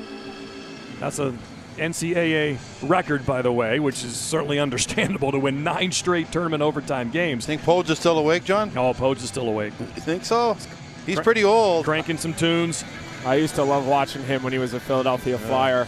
Legend, Colorado Avalanche, Stanley Cup legend in 01. And a genuine good guy. No doubt. So here we go, face-off Bulldog zone. The big line, number 1 line for UMass out there. Gaudette has really carried them this postseason. Chow, Delgaiso. At the point, we don't have Jones and Kessel here with this offensive draw. We have Delgaiso, though, who certainly is a big-time player on the left point. Felix on the right point. Puck comes around. Felix will pinch in and keep it in. They want to get the puck to Gaudette in his office. He's in front of the net now. Kept in by Felix. Nice job. Behind the net, the freshman Kaiser. Chow battling with Kaiser. Does a nice job getting it out, but goes out of play. It's going to be inside the zone again, so another offensive zone face-off, and over the boards for the Minutemen comes some fresh troops. They are the higher seed. Here comes Trevino and Lapina, and as we expected, Jones and Kessel. Zach Stejsko has been big in net this overtime for the Bulldogs. Face-off to his left. 50-50 draw. Nice play back to the point to Kessel. Kessel, Trevino, tight office area, makes a nice move. He's going to walk towards the net, loses control, and Louis Rail will recover, but back behind the net. Trevino's got room. Around in front, spinning, short side, no. Kessel with a big hard hit to eliminate, and this will be icing. Another face-off in the Bulldog zone. Jones with the big hit. That's part of those pinching maneuvers, Colby, is those, if they get beat, they're delivering big physical hits. Yeah, you better get puck or you better get body. And I think Jones realized he wasn't getting puck, so it was all body there. And you got to know you got that forward support, Butchie. Laganoff, Sullivan, Lebster out there. Jones and Kessel behind them. But there's Wyatt Kaiser again. He'll play big minutes despite his young age. UMass set up. Lebster behind the net. Sullivan. Moving, cycle game. Here comes Jones. Jones walks in. Alone. Backhand. No! As he goes across the crease. Lebster behind the net. He's got room. Looking. Sealed to the side. Sullivan backhand stuff attempt. No. To the point it comes. Can Jones keep it in? He does. Jones to the net. Tip. Doesn't get there. UMass tried to find it. Whistled wide by Sullivan. Kessel's not going to be able to keep that one in. I think the Bulldogs are trying to make them fall asleep because they're so beat up right now. They're got to be tired shooting at the goaltender. Laganoff behind the net. Taken away by Trevino. Trevino sauces to Farmer. Looking for room. Shoot just wide. Stejskal picked that up late. Trying to chop it out, but unable to. UMass keeps it in. This is the best Trevino's looked all game. Lapina to Trevino. Can't get there. He's covered very well in the slot by Kobe Roth. The Bulldogs try to get the puck to the other end of the ice. Try to get some pressure on Matt Murray. They get it deep. They'll get a change. Losing an edge behind the net is Farmer. Pass in front. They can't connect, and Waite has it. Waite. Trevino towards the end of his shift. He'll change now. Hard rim around. Good read by Felix to keep it in. He had fresh legs off the bench. Mika in the corner, number 29, trying to fish it out. Out there with Faith and Keyfew. Matt Anderson looks to get it out, finishing his check. Keyfew. This is one-sided right now. But it only takes one for either team. Overtime, random event for the most part. But UMass certainly seems to be on the precipice of something. Would have been a hand pass. No hand passes anywhere in college hockey. Race for the puck. Here comes Latteroute. He's down. No arms in the air. And play continues. Referee's down. Keyfew. Pass behind him as UMass pressures again. Gaudette all by himself. Makes a move. Goes around Case. Still with the puck. Still with the puck. Pass behind to Chow. Chow looking for a pinching defenseman. One-timer save by Stejskal. Good save. They're doing everything except scoring. Carrying the puck, making plays, going to the net. You hear the Bulldog boos in the crowd. They wanted a penalty right here. They might have had a case there, guys. There's a lot of stick work parallel to the ice. And it looks like the refs want to let this thing happen the old-fashioned way. Great play. Oh! Big line back out there for UMass. Play them till you drop, man. Keep them on the ice. Puck gets by Jones. Here comes Nick Swaney. Kessel calmly to Jones. Up the wall and out. Back in it goes. Bulldogs touch up and they also change. Jones will survey. Up the middle of the ice to Del Gaizo. That pass is behind, and Gaudette will have to chase it down. Watch out in front! Poke check, puck is next to the net. Murray didn't see it for a second, but Jones is there, who reverses to Kessel. That's their best chance in the overtime, no doubt about it. See if the Bulldogs will get some life now. Pass comes up to Chow. Nice play there. Boy, Wyatt Kaiser is fresh. Legs are still turning. 12-2 shots on goal in overtime. Favored UMass. Now it's 38-27 overall. One-sided for much of the game. UMass eating it up in overtime. Trevino trying to spin away from Rail. Trevino wrap around in front, score!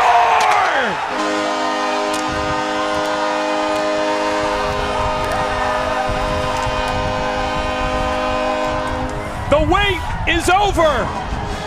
UMass to the title game.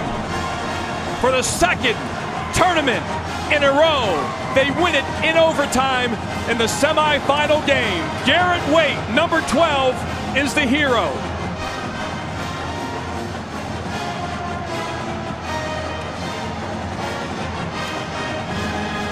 13th shot of overtime, and it was the man Colby, you said, was picking up his game.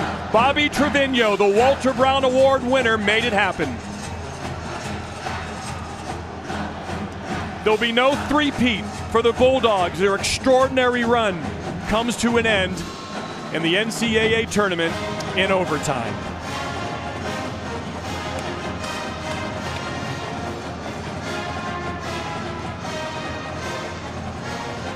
For the second time, Wendy Sandlin has tournament heartbreaks. She watched her son's season come to an end in Game 1, and her husband's season come to an end in Game 2 as these two incredible athletes salute each other.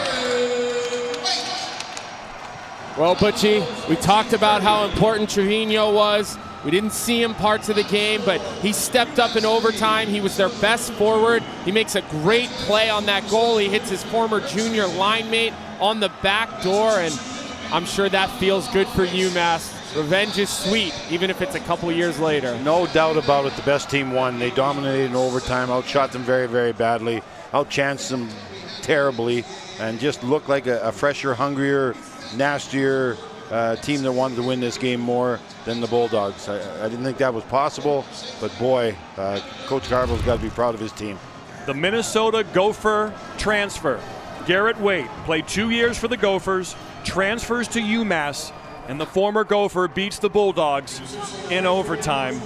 And UMass will have another chance to win their school's first national championship. And we know we will have a first-time winner on Saturday. Either St. Cloud State or UMass will have the biggest moment in the history of their hockey programs Saturday night on ESPN. One of them will be a first-time winner. Look at the relief and exaltation on the faces, and of course the massive disappointment for the Minnesota Duluth Bulldogs, who Barry just seemed to run out of gas in overtime. It's amazing. It's like they switched sweaters, and, Yeah. and just the emotions changed, the way they played changed, the confidence changed, the physical play changed, and they just dominated. I didn't think the Dogs could be dominated that badly. Quinn Kesnick, the former Gopher, beats the Bulldogs with the UMass Minuteman sweater. Waiter, way to go. Thanks. What happened in OT? You guys were skating circles around them. Where did that come from? I just think we found our legs. Or I don't even know, honestly. We just ate some food in the locker room in between periods, got our legs back, and we just focused on playing our game, getting pucks low, forechecking. What happened on the game-winning goal? I just saw Trevino bring it behind the net, and I thought he was going to wrap it, and I just went to the back post, and lucky I got a stick on it. What's it been like to be a part of this team this week without two of your forwards, without two of your goalies? What's been going on inside your head? We're not trying to focus on that. We're just trying to take it every day at a time, take it as it comes, and then hopefully we get to see them soon and, just play for them, honestly, because they haven't been able to be a part of this.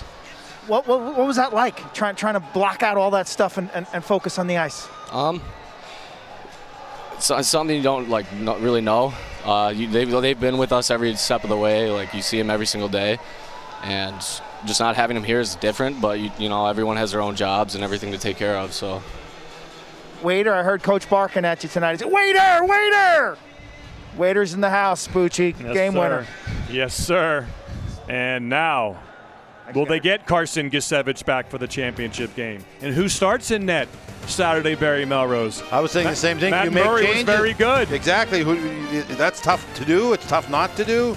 Same with the guys up front. That they can go in. Do you break up a winning lineup? I never broke up a winning lineup, but it's a real tough call, man. A really tough call. But they're not thinking of that right now, Johnny. Well, that's what head coaches get paid to do, make the difficult decisions. Greg Carville and his team overcome COVID protocols, overcome the loss of stars, and they get their revenge on the Bulldogs. They win in overtime, and they return to the championship game Saturday night on ESPN. We'll see you then.